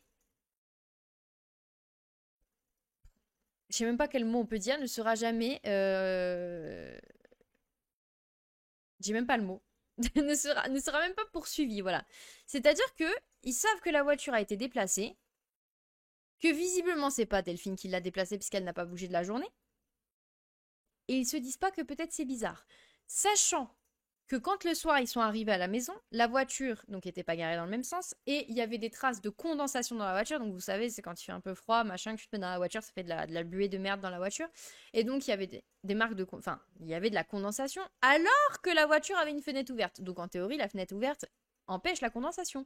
Mais un expert dira que s'il y en a, ça veut dire qu'il y a eu une présence il y a très peu de temps dans la voiture. Ça ne sera jamais exploité, comme l'a dit Balou, ça ne sera jamais. Il ne sera jamais. Cédric ne sera jamais interrogé sur la voiture. Personne ne lui dira qu'est-ce que vous avez fait avec la voiture de Delphine, pourquoi on a trouvé des traces de condensation, pourquoi elle n'est plus garée dans le bon sens. Il ne sera jamais interrogé sur la voiture. Bravo la police. Changez rien les gars, vous êtes les meilleurs. Ce n'est qu'une vague de plus sur l'enquête, j'ai envie de dire. Le 22 juin, bon les dates c'est juste pour moi, hein, c'est pour vous, voilà, vous n'êtes pas obligé de les retenir. Il y a donc le 22 juin 2021, une autre perquisition au domicile des Jubillards est réalisée, donc c'est la troisième, si vous vous rappelez bien. Et là, les gendarmes se disent que ce serait peut-être une bonne idée de perquisitionner, enfin de saisir plutôt, une clé USB qui est à la maison, ainsi que des cartes mémoire. 6 mois après.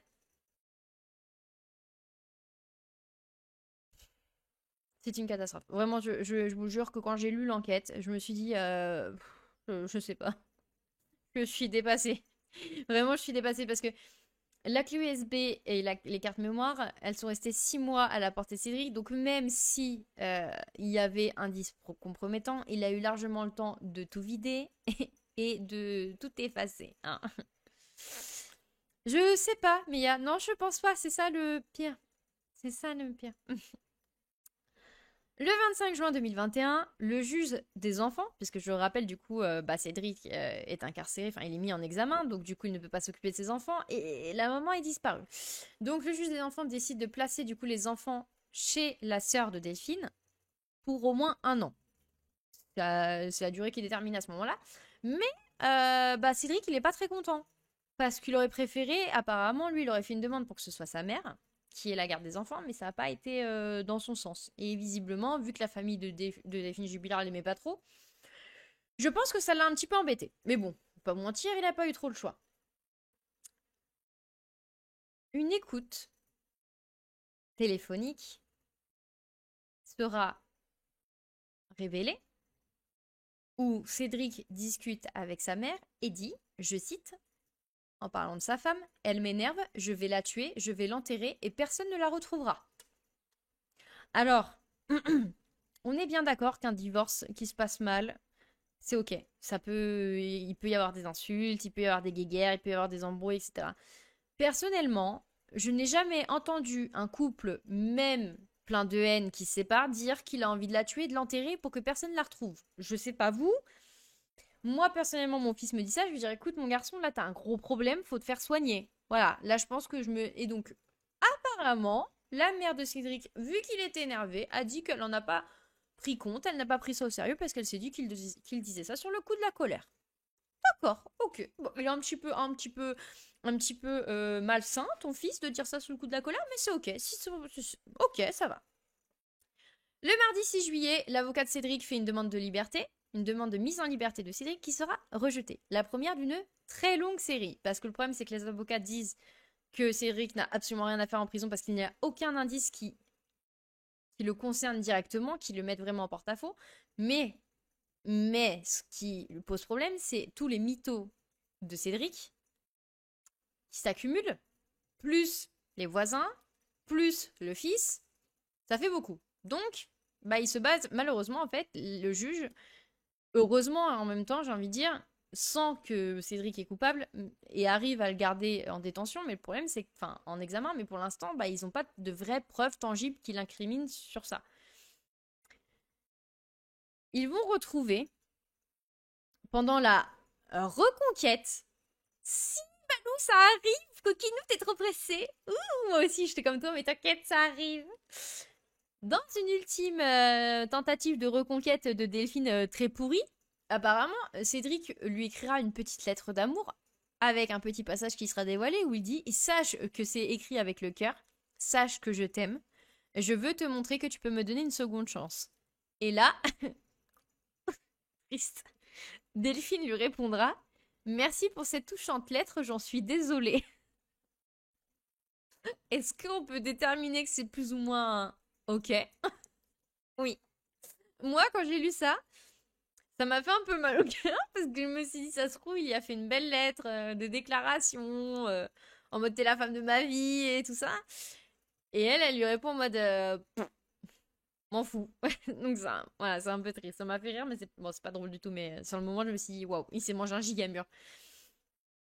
Il faut savoir que du coup, suite à cette ultime reconquête qui a duré quand même apparemment quelques temps, Delphine a fini par lui dire qu'elle en avait marre. Qu'elle en avait marre de cette vie de bidochon. C'est un terme qu'elle a vraiment entamé, enfin, qu'elle a vraiment utilisé, notamment dû au fait que la maison n'avançait pas, que sa maison ressemblait à une poubelle, que, elle en avait marre de tout payer, qu'elle en avait marre de son mari qui en branle pas une. Enfin, je pense que on peut comprendre son ras-le-bol général. Je pense que moi, en tant que femme, je peux comprendre son ras-le-bol général. Et elle lui fera comprendre, d'ailleurs, suite à un message qu'elle lui enverra au boulot, parce que lui continue à la harceler un petit peu en message, que il fallait qu'il arrête, que tout était terminé, c'était terminé. Voilà, qu'elle, elle était décidée, c'était fini, ciao, bye bye. Et il faut savoir que la famille a été extrêmement surprise de la décision de Delphine, parce qu'il faut savoir qu'elle était apparemment un peu soumise au comportement de Cédric. Ça a été remarqué en repas de famille que dès que lui, il élevait un peu la voix ou que il imposait que il devait rentrer, etc. et tout, malheureusement, elle ne bronchait pas et elle le suivait. Donc sa famille a plus ou moins été contente de se dire, de voir que Delphine, ça y est, prenait enfin ses décisions et des décisions pour commencer une vie plus sereine et plus saine surtout. Le 17 août 2021, la sœur et les deux frères de Delphine sont entendus par les juges d'instruction pour pouvoir avoir accès au dossier. Donc, parce que du coup, pendant tout ce temps-là, ils n'avaient toujours pas accès au dossier. Le 25 août 2021, une nouvelle demande de mise en liberté est faite par les avocats de Cédric parce qu'ils estiment que les analyses qui sont en cours d'être faites sur la couette et le siphon sont faites bien trop tard. Chose sur laquelle je les rejoins plus ou moins, mais la demande sera quand même refusée. Alors, il y a eu plusieurs motifs. J'en ai lu plusieurs. Un coup, la demande a été refusée parce qu'il disait que Cédric, pour lui, était coupable. Un coup, c'est parce que ça allait il risquait de créer du trouble à l'ordre public parce que beaucoup de gens voulaient pas le voir dehors. Donc du coup, il y a eu plusieurs raisons qui ont fait qu'il a jamais, que les demandes de liberté ont été rejetées. Le 30 août 2021, des messages de Cédric envoyés à une amie de Delphine qui avait mis en place les battues à plusieurs reprises pour essayer de retrouver Delphine sont dévoilés et ils font froid dans le dos. Je vous les lis. Avec vos t-shirts et banderoles, vous êtes pathétique. Ce qui me fait rire, c'est votre façon de parler, de rire ou de pleurer. Une bande de dindes gloussant devant les caméras. Et il rajoutera dans un autre message, mes motivations sur l'affaire, le dossier ne te regarde pas. Il te faut avoir accès au dossier pour savoir certaines choses. Dommage, tu as choisi le mauvais côté. Ce sont les messages tels quels qu'il a envoyés à une amie de Delphine qui le donnera aux enquêteurs parce qu'elle expliquera qu'elle n'a absolument pas compris ce comportement, qu'elle était uniquement là dans l'optique d'essayer de retrouver son ami et que lui, finalement, il s'en fichait et que lui, la seule chose qu'il trouve à faire, c'est critiquer ceux qui mettaient des choses en place, en fait. Oui, Balou, il me semble aussi, oui. Coucou Mazo. Donc vous vous rendez compte quand même qu'il a dit tu as choisi le mauvais côté. Il n'y a pas de côté en fait. Personne n'a choisi de côté. Elle essaye de retrouver son ami qui a disparu. Je sais pas si t'as la notion, poto. Et encore, c'est pas fini, mais c'est ça le truc. Alors, quelques temps plus tard, il y a une femme qui va se présenter. C'est pareil, j'ai pas trouvé d'infos là-dessus. Apparemment, c'est un peu bancal. Une femme qui se présentera au commissariat de police en expliquant que son mari, enfin son ex-conjoint, aurait avoué le crime de Delphine dans plusieurs SMS où il explique l'avoir tuée parce qu'il est amoureux d'elle, qu'elle ne voulait pas quitter sa famille, enfin son mari ni ses enfants pour lui, et que du coup il aurait pété les plombs, il l'aurait buté. Je vais pas vous mentir, c'est pas une piste qui a été très sérieuse puisqu'elle a même pas été suivie par les enquêteurs. Le mec sort un peu nulle part, visiblement Delphine ça avait pas l'air d'être quelqu'un de l'entourage de Delphine, ni même qu'elle connaissait. Est-ce que c'est pas quelqu'un qui voulait avoir l'attention sur lui et se faire passer pour le faux meurtrier, j'en sais rien. Donc ça n'a pas été tenu compte, mais il y a eu cette petite aparté où les flics du coup ont eu cet avou, ce témoignage qui tient pas la route concrètement quoi. Le 16 septembre 2021, la mère de Cédric prend la parole. Attention, la mère de Cédric, je rappelle, celle qui soutient son fils, qui a fait un message sur Facebook pour le défendre, etc. Elle dira: avant la garde à vue de mon fils au mois de juin, j'étais persuadée de son innocence. Après la garde à vue et tout ce que m'ont montré les gendarmes, je suis malheureusement persuadée de la culpabilité de mon fils. C'est-à-dire que même la mère de Cédric, qui jusque-là l'avait défendu, qui jusque-là avait soutenu son fils en disant qu'il c'était impossible qu'il ait fait quelque chose à sa femme et à la mère de ses enfants, se rend compte que peut-être son fils est peut-être pas si blanc qu'il veut le faire croire. Triste un petit peu quand même quand ta propre mère ne croit plus en toi. Et donc, des journalistes reviendront vers la mère de Cédric et lui demanderont si elle confirme ses paroles et elle expliquera que elle s'est laissée emporter par la conversation, que voilà. Bon, elle dira pas oui, elle dira pas non. Concrètement, elle le pense. Faut se dire les choses telles qu'elles sont. Le 15 octobre 2021, Cédric va à une audition avec les juges d'instruction, pardon, et on lui demande des explications. Putain, j'arrive plus à parler. Des explications sur la lessive faite cette nuit-là, quand les gendarmes sont arrivés, cette fameuse lessive. Et il explique que certainement que les chiens avaient peut-être sali la couette et que du coup c'est pour ça qu'il faisait une machine à ce moment-là alors que sa femme avait disparu. Le procureur trouvera ça quand même un peu moyen de faire une machine à laver alors que sa femme est portée disparue. Même si les chiens ont sali la couette, ça peut attendre. Des voisins diront aussi que le soir du drame, les chiens, du coup des jubilards, ont été entendus aboyer, mais de manière assez forte. Alors, on peut se dire, est-ce que c'est parce qu'ils ont vu un intrus passer devant la maison ou quoi que ce soit, ou est-ce que ils ont peut-être assisté à une scène de violence, et vous savez que les chiens, des fois, quand ils voient de la violence sur leurs propriétaires, etc. et tout, et bah voilà, ils ont peur et ils réagissent en aboyant. On peut pas vraiment pousser la piste plus loin, c'est des chiens, on va pas les interroger. Lundi 18 octobre, nouvelle demande de mise en liberté faite par les avocats de Cédric qui sera à nouveau rejetée. Je crois qu'on est à la troisième ou la quatrième. Troisième, je crois. Jeudi 4 novembre, nouvelle battue. Encore une fois, pour essayer de retrouver des indices, toujours aux alentours de la commune, qui ne donnera rien malheureusement. Le vendredi 3 décembre, donc quasiment un an après les faits, Cédric est à nouveau entendu par les juges. Le 15 décembre, la nouvelle compagne de Cédric, Sandrine, c'est Séverine, je ne sais plus comment, je crois que c'est Séverine. Hein. Séverine est placée en garde à vue pour recel de cadavre, puisqu'apparemment, elle n'aurait pas participé, si Cédric est coupable au meurtre de sa femme, elle n'aurait pas participé, mais elle serait où est le cadavre, le corps de Delphine. Elle a un alibi ce soir-là, donc c'est pour ça qu'elle est écartée du fait qu'elle aurait pu participer au meurtre s'il y a meurtre. Mais il décide de fouiller sa maison quand même, et évidemment, ils ne trouvent rien dans sa maison.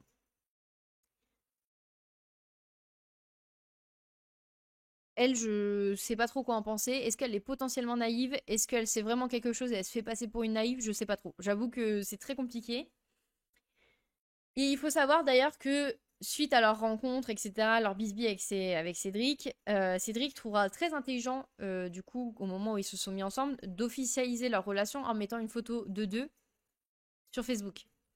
Alors que toute la famille de Delphine est inquiète et ne sait pas où Delphine est. Bref, pas terrible. Donc il s'explique que du coup, depuis son incarcération, Séverine est toujours là pour lui et il continue quand même de discuter via des courriers, puisqu'apparemment, en fait, en gros, il faut savoir que du coup, Cédric a été mis en incarcération à l'isolement, parce qu'ils avaient peur que, avec les autres détenus, il puisse lui arriver quelque chose. Donc il a été mis en isolement. Et donc du coup, il ne peut recevoir aucune visite à part de ses avocats. Le 16 décembre, donc le lendemain, elle est libre, parce que bah, les gendarmes se rendent bien compte que elle est gentille. Voilà, je pense que c'est clairement ça, elle est gentille, donc voilà, il la laisse partir. Le 19 décembre, les proches de Delphine organisent une marche en hommage à la jeune femme. Et la nouvelle compagne Séverine du coup de Cédric dira: avec le recul, je ne l'ai jamais vu vraiment chercher sa femme. Parfois, je pense qu'il n'a rien pu faire à Delphine. On dirait même qu'il est un peu bête.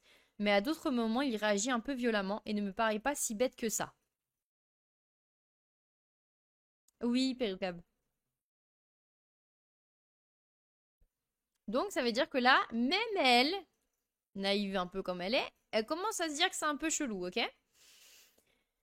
Le 8 janvier 2022, donc on approche des derniers événements, un hommage est organisé à la cathédrale d'Albi pour Delphine. Le 11 janvier, il y a une nouvelle demande de liberté qui est faite pour Cédric qui ne sera encore une fois pas acceptée. Et là, rebondissement dans l'affaire qui sera malheureusement en faveur de Cédric. C'est que le procureur s'est trompé sur les faits de la nuit où les gendarmes sont arrivés chez Cédric. C'est que il a affirmé que Cédric était en train de faire, oui, Péricab, était en train de faire une machine à laver. Mais les gendarmes confirmeront que quand ils sont arrivés, ils n'ont entendu ni bruit de machine à laver, ni rien du tout, puisque la machine à laver apparemment se trouvait quasiment dans le salon. Donc si elle était lancée, le bruit se serait entendu. Donc il y a eu un petit peu un amalgame là-dessus. La machine à laver n'était pas lancée, il y avait du linge dedans, mais elle n'était pas lancée de une. Et de deux, il n'y avait pas la couette, comme ça a été dit au départ, dans la machine à laver. La couette aurait été lavée par Cédric, mais quelques jours plus tard. Il n'empêche que peut-être qu'il y avait quelque chose sur la couette, mais en tout cas, le jour où Cédric, les gendarmes sont venus chez lui, il n'était ni en train de faire une machine à laver, ni en train de laver une couette. Donc forcément, bah, les avocats de Cédric en profitent. Ils disent, bah en fait, du coup, le seul truc qui semble un peu bizarre, en fait, ça tient même pas la route parce qu'il faisait même pas de machine et qu'en plus, du coup, il y avait même pas la couette dedans. Ouais, je sais pas, Péricab. Donc du coup, forcément, bah, voilà, les avocats de Cédric en profitent un peu et je vous ai pas mis toutes les interventions des avocats parce que ça m'énerve beaucoup trop, de une, et de deux, ils sont pas spécialement très intéressants. Le 17 janvier 2022, il y a des fouilles qui sont organisées sur une ferme près du domicile de Delphine Jubilard qui aurait été ravagée par, enfin, qui a été ravagée par les flammes, mais sans, actuellement, personne ne sait pourquoi. Personne ne sait pourquoi cette ferme a pris feu. Et si même c'est quelqu'un qui lui a mis feu, ou si vraiment juste c'est un feu qui malheureusement voilà, a détruit la ferme. Et c'est là qu'arrive l'intervention d'un homme qui sera quand même un peu important, qui va rattraper cette histoire de machine à laver, c'est Marco. Marco, qui est un détenu, apparemment de 37 ans, un détenu corse, qui aurait déjà purgé à peu près 10, 15 ou 16 ans de prison, et qui lui en reste encore une bonne moitié à faire, donc je ne sais pas ce qu'il a fait, mais je ne veux pas savoir. Et en fait, lui, il va demander à voir les gendarmes, et il va expliquer que Cédric lui a avoué le crime de sa femme. Oui, sûrement, mais il y a, je pense. Heureux Nono. Et Cédric lui aurait donc tout avoué, et Marco dira une nuit, il me raconte le moment où les choses se seraient passées. Il est sorti de sa chambre et a surpris Delphine en train d'envoyer des messages à son connard. C'est comme ça qu'il l'appelait, et c'est là qu'il a vrillé, ce sont ses mots. Petite information non pas des moindres, Marco n'avait aucun intérêt de collaborer avec la police puisque à aucun moment ils lui ont proposé une remise de peine, à aucun moment ils lui ont proposé quoi que ce soit qui pourrait aller en sa faveur. Donc c'est-à-dire que tout ce qu'il va dire, c'est pas dans son intérêt. Donc il a aucun moyen d'inventer, enfin, il a aucune logique à inventer tout ça, sachant que ça ne lui apportera rien à lui. Voilà. Salut Goblin, comment ça va? Paraît-il, donc il aurait raconté du coup à Marco, Cédric, qu'il aurait récupéré une voiture blanche, qui visiblement serait une voiture d'un ami, qu'il aurait mis le corps dedans et qu'il l'aurait enterré près d'un endroit où ça a brûlé. Donc c'est pour ça que du coup les gendarmes ont été fouillés près de la ferme, mais apparemment la ferme avait déjà été fouillée quelque temps avant. Mais vu qu'il a pas été qu'il a été incarcéré que 6 mois après, vous laisse deviner qu'il a eu largement le temps de déplacer le cadavre. Hein. Coucou Google, ça va? Bah, plus ou moins, il donne quand même des affaires. Tu vois, il a quand même dit près d'un endroit où ça a brûlé. Comment tu veux qu'il sache ça en soi? Au max. Merci Google pour le follow, bienvenue sur le live. Comment tu veux qu'il sache ça, le détenu? Alors qu'il est en prison, tu vois ce que je veux dire? C'est. Il manque un truc. Il peut pas inventer un truc comme ça, tu vois, c'est bullshit, tu vois. Ah bah là, Gobelin, je peux pas tout raconter, faudra regarder la rediff ou je la mettrai sur YouTube si jamais. Et Cédric, du coup, aurait rajouté comme information qu'il était un peu inquiet vis-à-vis des battues qui étaient organisées pas loin de la ferme. Du coup, forcément, si le corps était... Non, Google, il y aura que celle-là aujourd'hui, malheureusement. Et apparemment, Cédric aurait dit à Marco que Séverine, sa nouvelle femme, savait où était le corps. Et apparemment, il y aura un bisbee qui sera organisé par la police qui demandera à Marco d'interroger un petit peu de manière un peu sournoise Séverine pour savoir si elle savait où était le corps, etc. Bon, elle a rien capté, elle a pas compris que c'était un subterfuge des flics, etc. Mais en tout cas, elle a dit qu'elle n'en savait rien du tout, qu'elle connaissait effectivement cette ferme, mais non, Google. Oui, peut-être Perucab, je sais pas, peut-être. Après, voilà, normalement, il y a des infos qui fuitent pas aussi au départ par la gendarmerie. Donc, et je te dis, encore une fois, il a rien à y gagner parce qu'il a pas eu de remise de peine, il a rien eu, Marco. Donc, pourquoi inventer ça, tu vois? C'est ça. Et en fait, Marco, du coup, lui, il expliquera que concrètement, il avait rien à y gagner. Il l'a dit lui-même, parce que beaucoup de gens, forcément, se sont dit oui, bah, si forcément on lui propose une remise de peine ou quoi que ce soit, il a dit moi, j'ai absolument rien à y gagner, on m'a rien proposé. Mais si je fais ça, c'est pour que bah, les enfants sachent ce qui est arrivé à leur maman et que la famille de Delphine puisse reposer en paix. Moi, j'ai envie de dire 50-50. Moi, je dis, faut l'écouter. Après, est-ce que tout ce qu'il dit, c'est vrai? Parce que le problème, c'est qu'ils ont été du coup près de la ferme, ils ont fait des recherches et apparemment, ils n'ont rien trouvé. Donc, le problème, c'est est-ce qu'entre-temps, il a déplacé le corps? C'est encore une autre histoire. Le 19 janvier, la zone de recherche est encore élargie. Il y a des recherches qui sont faites près d'un cimetière, qui serait pas dans la commune ou je ne sais plus, aux alentours de la commune en tout cas.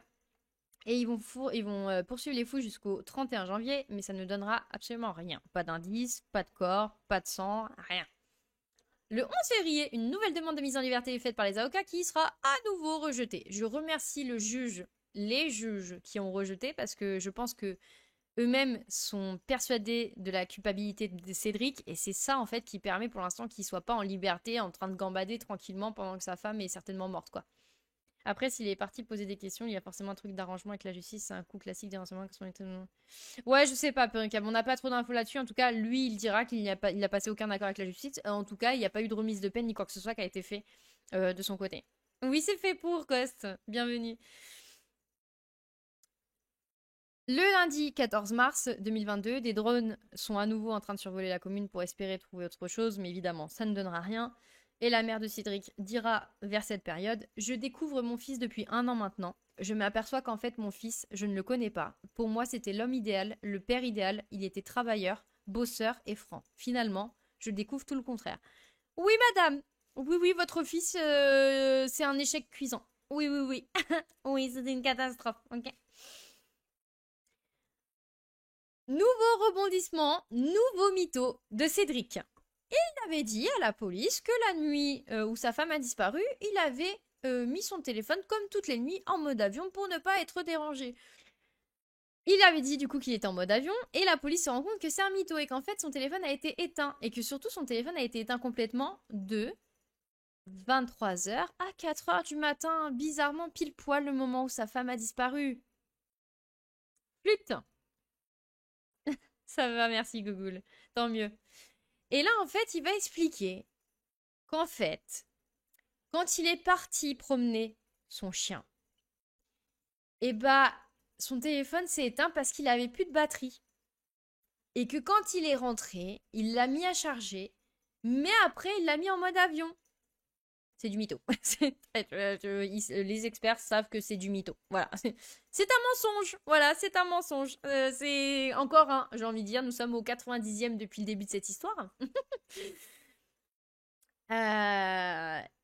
Petite info, non pas des moindres, mais ça a été compliqué de ça. Enfin, ils n'ont pas vraiment trouvé pourquoi, mais le téléphone de Delphine, la nuit de sa disparition, s'est activé à 3 reprises. Une première fois à minuit 1, une deuxième fois à 1h57, je crois, et une autre à 6h52.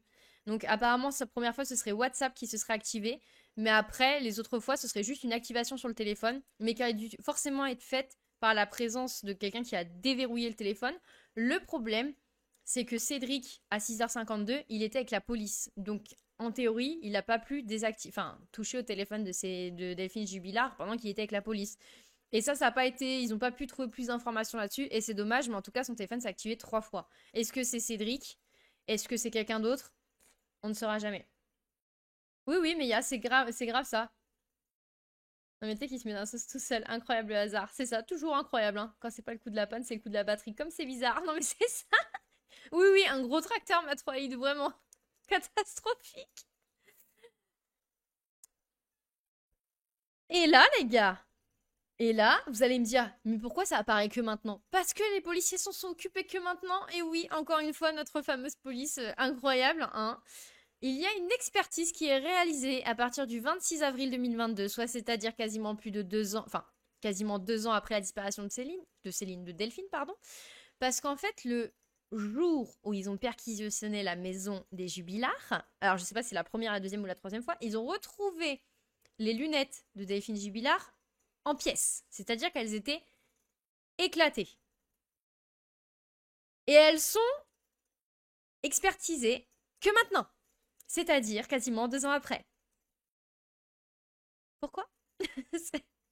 Vous retrouvez des lunettes brisées au domicile d'une femme qui a disparu et vous attendez 2 ans pour les pour faire quelque chose, les gars. Si, Balou. Parce qu'apparemment, il y avait une branche de lunettes qui a été retrouvée à côté du canapé, une autre à côté de la table, je ne sais plus quoi, enfin bref. Alors, l'expertise ADN sera révélée bien plus tard, mais en tout cas, l'expertise sur la qualité des lunettes et dans l'état dans lequel elles sont, et que ce n'est pas possible que ce soit une chute des lunettes qui ait provoqué l'état des lunettes, c'est pour vous dire à quel point elles sont fracassées, mais que c'est forcément un coup venant de l'extérieur vers l'intérieur des lunettes qui a créé les dommages sur les lunettes. Donc autant vous dire que c'est symbolique d'une certaine violence et que Je pense pas que Delphine Jubilard s'amuse à se mettre des points dans la gueule toute seule pour fracasser ses lunettes. Surtout vu le prix que ça coûte, hein, entre nous. Non mais tu sais, il y a le Covid, hein, il a mon dos. Non mais clairement c'est ça. Oui, oui, perrucable. Oui, il y a des sens censés, moi je me dis, non mais grave, mais c'est grave ça. Catastrophe. Ouais, non mais au Paxé, je pense, elles étaient cachées. Elles étaient cachées, elles ont spawn d'un coup. Tu sais pas pourquoi. Donc, la seule chose qui sera certaine, c'est que il y aura pas de traces de sang qui sera trouvée sur les lunettes. Donc, est-ce que c'est lui qui les a, enfin, est-ce que elles ont été jetées par terre avec violence? Est-ce qu'il y a eu un coup porté dessus? On ne sait pas. Le 12 mai 2022, une confrontation a lieu entre Marco, le détenu qui dit que Cédric a avoué le meurtre, et Cédric lui-même. Ça ne donnera absolument rien parce que Marco continuera d'affirmer ce qu'il dit et Cédric continuera de dire que c'est absolument faux, qu'il a absolument jamais rien dit à ce détenu et que c'est un gros menteur. Inutile. Il y aura une expertise psychologique, enfin même plusieurs, qui seront faites sur Cédric, comme dans ce genre de cas, pour savoir s'il est possiblement capable de tuer quelqu'un. Et Cédric dira lors de son expertise que les surveillants de la prison voulaient le pousser à se suicider. Je comprends pas trop pourquoi, mais bon, ok.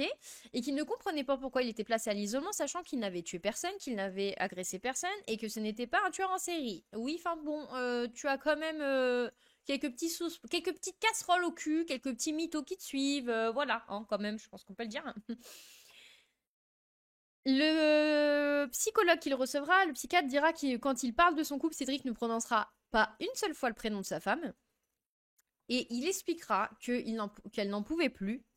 Et qu'au fil du temps, elle aurait abandonné carrément son rôle de mère. Paraît-il qu'elle ne s'occupait même plus de ses enfants. Vous vous rendez compte, pauvre Cédric, sa femme le fait cocu, elle s'occupe plus de la maison de la popote, s'occupe plus des enfants, il est obligé de s'occuper des enfants. Il a pas signé pour ça. Lui, il a signé pour pouvoir jouer au poker en ligne, claquer tout le fric de sa femme et laisser une maison en ruine. Voyons. Non mais, voyons, tu vois.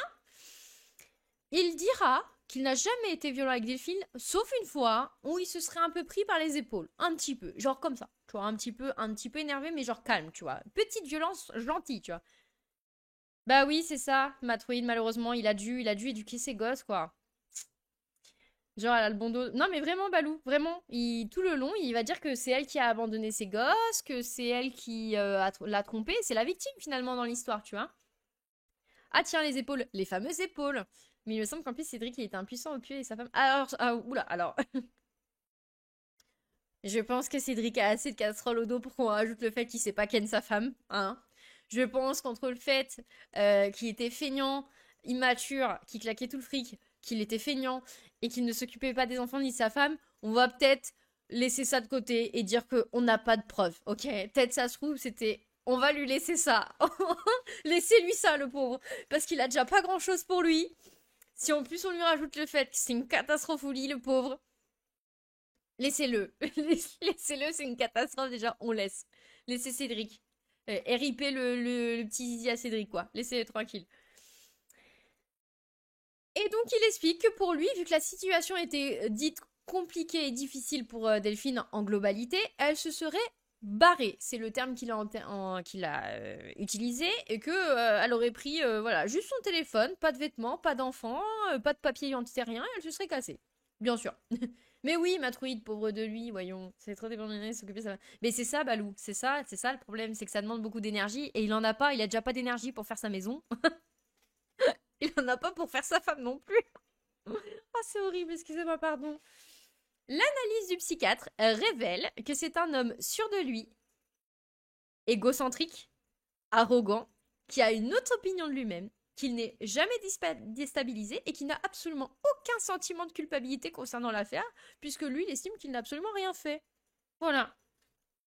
Le psy dira que si jamais, dans l'hypothèse, c'est lui qui a fait du mal à sa femme et qui l'a tué, ça serait en lien avec son enfance, sa personnalité, la peur de... Enfin, le fait que pour lui, le fait que sa femme le quitte, vu que c'est toujours ce qu'il avait voulu avoir, une stabilité qu'il n'a pas eu quand il était enfant, donc une femme, des enfants, une maison, bah là, en fait, il perdait tout, parce que, comme je vous l'ai expliqué, la mère payait tout et avait le crédit de la maison. Donc concrètement, si elle le quittait, il perdait la baraque, les gosses, la femme. Donc il avait plus rien. Donc clairement, si jamais c'est lui, bah un sentiment de perte de contrôle, plus d'échec, plus de perte de stabilité, aurait très clairement pu le pousser à faire cet acte terrible. Voilà. Oula, j'ai dérapé, bah, je trouve ça pas. Comme tout le monde, perso, je me barre chez moi avec mon téléphone et une pomme, ça suffit. Bah oui, mais carrément. Et encore, le téléphone, c'est déjà trop. C'est déjà trop, tu vois. Ben non, Meia, malheureusement, non, non, non, non, voilà. Le 27 juin 2022, il devait y avoir à nouveau des drones qui survolent les environs, mais malheureusement, ça a été repoussé à cause d'intempéries. Et là, en fait, vous savez, le cimetière avait été fouillé près de la maison des Jubillards, mais bah, le problème, c'est que pour l'instant, ils avaient juste fouillé les abords du cimetière et que là, ils en sont arrivés à un point qu'ils se disent que peut-être Cédric aurait caché le corps de Delphine dans une tombe avec un autre corps. Vous imaginez si c'est vraiment le cas, c'est dégueulasse, hein. Là, on est sur un niveau de glauquitude, de cringe. Là, voilà. Donc, ils envisagent du coup d'ouvrir les tombes, mais comme vous le savez, c'est une procédure un peu compliquée. Il faut l'aval des familles. Et puis, bah, il y a des familles qui peuvent refuser parce que bah, c'est. Voilà, c'est quelqu'un que tu connais, c'est personnel. Enfin, voilà, pour X ou Y raison, on peut comprendre que des familles puissent refuser.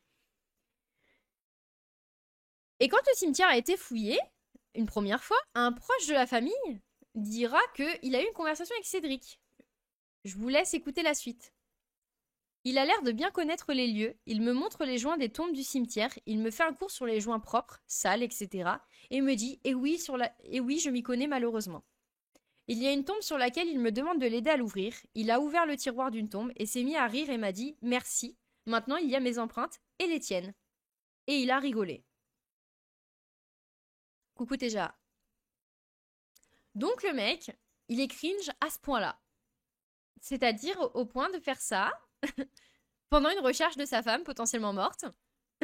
Je sais pas. Au point de dire, ouais, bah du coup, si je suis dans la merde, t'es dans la merde avec moi. Bah non. Bah, alors, Perika, paraît-il qu'ils en ont eu, hein. Mais, oui, oui, c'est ça, Balou. Ah oui, non, mais c'est cringe, quoi. C'est super cringe, mais. Donc, les dernières informations, et heureusement, vous voyez que j'ai prévu tout le live pour ça, mais les dernières informations qu'on a, c'est que le 20 juillet, ils ont réussi à ouvrir 9 tombes. Donc, je pense qu'ils ont réussi quand même à avoir rapidement les accords des familles, etc.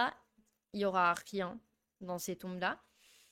Et là là, vous savez qui c'est qui revient le dimanche 31 juillet? Juillet, pas du tout, janvier. L'expertise des lunettes. Le comeback. Mais cette fois-ci, c'était l'expertise ADN pour savoir si jamais il y aurait peut-être eu une tierce personne. Parce que au final, on met en porte-à-faux Cédric, mais qui nous dit qu'il n'a pas eu un complice? Peut-être que ce soir-là, on va parler des théories après, ok? Et on va se mettre d'accord après sur les théories parce que j'en ai plusieurs. J'ai beaucoup travaillé sur cette histoire, donc j'ai beaucoup de théories qui ont spawn dans ma tête. Donc l'expertise ADN des lunettes révèle que le seul ADN qu'il y a sur les lunettes, c'est celui de Delphine et celui de Cédric. Donc ça veut dire que potentiellement, si elle s'est mangé un coup de poing, c'est pas de quelqu'un d'autre, mais de Cédric. Donc voilà, il n'y a pas de tierce personne, en tout cas au niveau des lunettes. Il faut savoir que la dernière info que j'ai trouvée aujourd'hui en écoutant un reportage, enfin 2 infos. La première, c'est que la fameuse camionnette, enfin la voiture blanche qu'il aurait utilisée pour potentiellement déplacer le corps de sa femme, a été trouvée chez l'ami en question. Ils y ont trouvé du sang. Le problème, c'est qu'ils ne savent pas actuellement si c'est du sang animal ou du sang humain. Donc du coup, apparemment, ce serait encore en cours d'expertise parce qu'ils n'ont pas de preuves sur le fait que bah, c'est celui-ci, c'est du sang humain. Et si c'est du sang humain, est-ce que c'est celui de Delphine Jubilard ou pas? Et la deuxième chose, c'est qu'actuellement, il est en réflexion pour que Cédric soit relâché. Voilà. Est-ce que vous sentez ma haine ou pas? Mais qu'il purge du coup, enfin qu'il soit toujours plus ou moins en détention, mais à domicile. Vous savez, je sais plus, je connais pas le terme exact, mais pour qu'il purge, enfin pour l'instant, enfin il n'a pas eu de peine de prison, mais pour l'instant, il continue sa détention libre, mais en restant dans un domicile sélectionné par la justice, et il aurait potentiellement un bracelet à la cheville là pour gérer ses déplacements. Mais donc du coup, le mec, voilà. Là, le problème, il est là, c'est que, bah, vous voyez, tous les indices qu'on peut avoir, hormis le fait de ces mythos, ne le lie pas directement à Delphine. La seule chose, c'est qu'il a dit que potentiellement il allait la tuer, mais est-ce qu'on peut se fier à ça? Est-ce qu'on peut vraiment se fier à une parole dite peut-être sur le coup de l'énervement? Donc, en fait, ils ont rien contre lui. Donc, les gars, moi, après avoir travaillé cette histoire, j'ai plusieurs hypothèses. La première, Delphine est réellement sortie.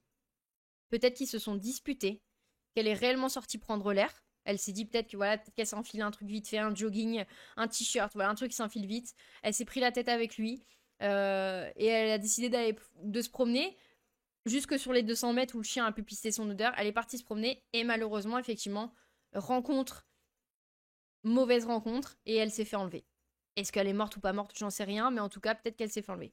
Deuxième hypothèse, ils se sont réellement disputés. Ça a mal tourné. Il a été violent avec elle parce que visiblement, c'est pas quelque chose qui a l'air de trop le déranger. Il a été violent avec elle. Peut-être qu'il l'a pas fait exprès. Potentiellement, peut-être que ça n'a pas été fait exprès. Peut-être que, bah voilà, ils en sont arrivés aux mains. Et elle est peut-être tombée sur la tête. Il l'a peut-être fracassée sans vouloir. Enfin, vous voyez ce que je veux dire? Genre, elle est tombée sur un coin de table. Ou elle s'est voilà, s'est fait coup du lapin en tombant. Bref, j'en sais rien. Et donc, bah malheureusement, voilà, elle est morte sans que ce soit une volonté de sa part. Il a paniqué et il est parti cacher le corps parce qu'il il veut pas se retrouver en prison pour le meurtre de sa femme. Troisième solution, il a vraiment découvert ce soir-là que sa femme avait un amant. Il a vraiment pété les plombs. Il a vraiment décidé de la tuer. Et il l'a tuée. Et potentiellement, bah après, il a été caché le corps. Et à mon avis, il a été le rebouger peut-être plusieurs fois, sachant que bah il est resté 6 mois dehors, donc il a eu largement le temps de déplacer le corps et qu'en plus il était même pas mis sur écoute ni suivi par la police. Donc il a été largement en liberté de pouvoir faire ce qu'il voulait. Ou alors, ouais, j'ai que ces trois hypothèses-là, potentiellement. Sachant que, de ce que j'ai compris, il y a eu une recherche qui a été faite parce que par rapport aux travaux, comme tu disais, Balou, tout à l'heure, sur le fait que il y a le fait qu'il ait sa maison en travaux, etc. Mais il a rien de coulé récemment, en fait. Donc, il n'y a aucun endroit où il aurait pu cacher le corps. Concrètement, la maison actuellement, en fait, Balou, c'est juste des briques. Des briques, un toit, il a coulé aucune dalle de béton. C'est ce qui est un peu ressorti au départ, en se disant que peut-être que vu que la maison est en travaux, il en a profité pour la cacher, etc. et tout. Mais du coup, enfin, non, c'est pas louable comme piste. Donc, contrairement à l'affaire Daval, parce que c'est ce qui a été mis en cause à plusieurs reprises, que c'était un peu similaire, Daval, lui, il a très vite craqué parce que je pense que lui, il avait carrément pas le mental d'assumer un meurtre, carrément pas d'assumer ce poids sur les épaules. Autant, je pense que Cédric, vu la personnalité qu'il a, vu l'enfance qu'il a eue, je pense que lui, il est capable de ne rien dire jusqu'à ce que mort s'en suive, quoi. Je pense que si il trouve pas très vite d'indices, il va être remis en liberté parce qu'il ne dira rien. S'ils font ça, le mec il pète les bracelets et qu'il change de planète. Bah ouais, je sais pas. Heureusement, il doit être libéré, le pauvre. Il a dû éduquer ses gosses. Bah c'est ça. Bon, l'avantage c'est qu'ils lui remettent pas les gosses, Matroïd. C'est déjà ça. Parce que qui te dit qu'il prend pas ses gamins et qu'il se va dans un autre pays? Tu vois? Bah s'ils font ça, ils moi je dis il y a un complice. Ou effectivement, il y a l'intervention d'une tierce personne. Voilà, il a tué sa femme et la personne s'est chargée de se débarrasser du corps. Peut-être. Moi, je sais pas, j'ai pas entendu le début, mais en réalité, je pense qu'il est juste taré. Ah bah, il est taré, oui. On appelle ça un homicide involontaire. Oui, mais est-ce qu'il était volontaire ou involontaire? C'est ça la question. Et est-ce qu'il y a homicide déjà? Parce que ça nous laisse la possibilité de dire est-ce qu'elle est morte? Est-ce qu'elle n'est pas détenue quelque part? Est-ce qu'elle n'est pas séquestrée quelque part finalement? Est-ce qu'on n'a vraiment aucune preuve en théorie qu'elle est décédée? On n'a pas retrouvé de vêtements à elle, on n'a pas retrouvé de sang, on n'a pas retrouvé de corps. Donc, est-elle morte? Déjà, la vraie question, la première question qu'on a à se poser, c'est est-elle morte déjà? Au préalable, déjà, est-elle encore vivante? Et si elle est vivante, où est-elle? Et si elle est morte, où est-elle? Mais en tout cas, à l'heure actuelle, on n'a aucune preuve que bah, elle est décédée et où elle est en vie et où elle est tout court, en fait. Ce qui lui est arrivé tout bonnement, en fait. Daval, il était trop faible. Mais bien sûr qu'il était trop faible. Et d'ailleurs, justement, Daval, il a craqué quand la mère de sa femme est venue le voir et lui a dit s'il te plaît, si t'as fait quelque chose, machin. Et c'est pour ça qu'ils ont fait la même chose avec Cédric et que ça a clairement pas marché. Pauvre gosse, c'est les premières victimes. Et oui, pauvre gosse. Je suis complètement d'accord avec toi. En fait, je me dis que Cédric, c'est un mec tellement égoïste, et c'est ressorti sur beaucoup de choses, et ça se voit dans son comportement. C'est un mec tellement égoïste qu'il en a presque rien à foutre de ses enfants, en fait. Il a été capable, moi je reste persuadée qu'il a tué sa femme, malheureusement. J'ai l'intime conviction qu'elle est plus vivante à l'heure d'aujourd'hui, qu'elle est enterrée quelque part et que son corps est en train de pourrir, et je trouve ça horrible parce que ça veut dire que ni sa famille ni ses enfants pourront se recueillir dessus. Et je pense que malheureusement, bah, il a pensé qu'à lui, qu'à son ego, qu'à sa petite personne, en mode bah voilà, je veux pas que ma femme elle me quitte, je veux pas tout perdre. Et sachant que bah au final il aurait tout perdu, oui et non, il avait retrouvé une nana, ils se seraient remis ensemble, il aurait pu reconstruire quelque chose. Mais voilà, je pense que son ego de d'homme un peu de voilà, je veux pas que ma femme elle aille avec un autre mec, machin, etc. Voilà, le problème c'est qu'il y a une accumulation de mensonges dans l'enquête, une accumulation d'erreurs des enquêteurs, de beaucoup de choses qui n'ont pas été poussées, de trucs qui n'ont pas été exploités, ou mal exploités, ou trop tard. Et on voit malheureusement que bah, c'est des gendarmes qui vivent dans des endroits où ils sont pas habitués à avoir des enquêtes de ce genre et qui bah, malheureusement n'ont pas les bonnes techniques, n'ont pas la bonne réflexion, n'ont pas les bonnes la bonne réflexion, le bon raisonnement en fait. Et du coup, bah, qui ont peut-être complètement foiré l'enquête, du coup. Ou elle aurait pu disparaître seule. Bah oui, mais du coup, ouais, quête, du coup, on va dire, ouais, en enlèvement quoi. Ouais, mais avec ses enfants, elle serait pas partie d'elle-même. Bah moi non plus, j'ai du mal à croire, surtout que toute sa famille disait qu'elle serait jamais partie sans ses enfants. Donc, La merci sexe NoName pour ton appelle follow, merci au beaucoup. max. Faut savoir qu'au bout d'un certain moment, elle bascule en homicide notoire avec l'accord de la famille avec Hume pour clôturer l'affaire. Bah là, de toute façon, je pense que c'est ça. Hein. Ça va finir comme ça, parce que là, il y a toujours pas eu de jugement hein, pour Cédric Jubilard, les gars. Je le rappelle, il La est juste sexe en appelle incarcération. Il n'a au pas été max. jugé pour l'instant. Ça devrait pas tarder parce qu'ils ont rien trouvé, mais c'est pas encore arrivé. Attends, elle est finie ton histoire. Et oui, bah oui, c'est là les informations que j'ai, Girafe, datent. Les dernières infos que j'ai, c'est date d'aujourd'hui. Je peux pas faire mieux. MDR, c'est son beauf. À la différence des noms, les 4 ans, la famille n'a pas voulu abandonner la recherche pour retrouver un enfant et ça a porté ses fruits. Ah, je pense que là, ils abandonneront pas, mais. Bon, il est mort, mais bon. Oui! Après, son enfant, ils en ont peut-être qu'une dans leur carrière. Mais c'est ça, Balou, le problème, c'est qu'ils sont pas équipés pour, ils ont pas la mentalité pour, ils ont pas été formés pour, en fait. Ça a été tranquille, ton live, qu'est-ce que vous avez fait? T'as vu No Name? T'as vu ça? Mais oui, bienvenue, les gars! Tu vas me chercher la suite tout de suite, je veux trop savoir la suite partie 2. Ben, il n'y a pas de suite, malheureusement. Et on peut que émettre des hypothèses. Moi, malheureusement, je reste persuadée. Merci, Flap, pour ton follow. Merci beaucoup, comment vas-tu? Cours de Jap et gaming. Cool! Sympa, ça devait être cool. Ça a été, ça vous a plu?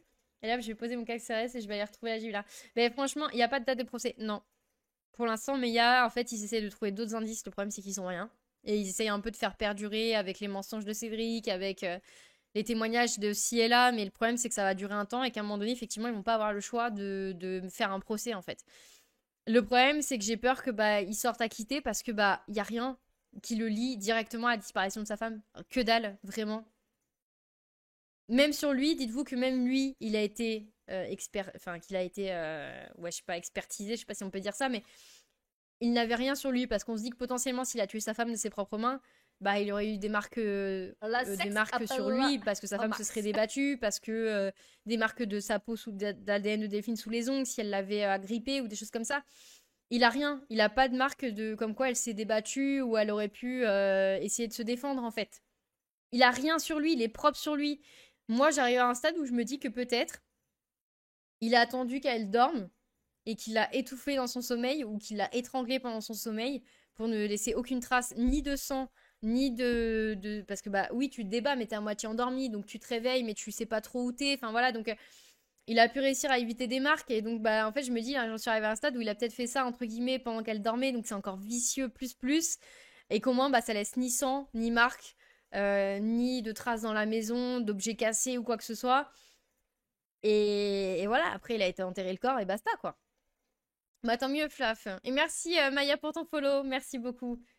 Bah détecteur de mensonges maintenant, Maya, ça se fait. Enfin nous en France ça se fait pas beaucoup parce que bah ils estiment que c'est pas super fiable. Donc bah c'est ça, Pérucab. Après s'il ressort à mon avis il va se faire trouver la peau. Je pense que oui, Balou. Je pense que oui, parce que tout le monde sait. Ils disent les avocats de Cédric ont répété en boucle et en boucle qu'il fallait pas faire d'amalgame entre son affaire, enfin l'affaire Jubilard et l'affaire Daval. Mais c'est exactement la même chose. C'est des mecs qui ont été touchés dans leur ego, qui ont été touchés dans leur fierté masculine et qui ont pété les plombs. Et c'est la même chose finalement. À moins qu'il ait fait commanditer le meurtre. Peut-être, mais j'y crois moyen.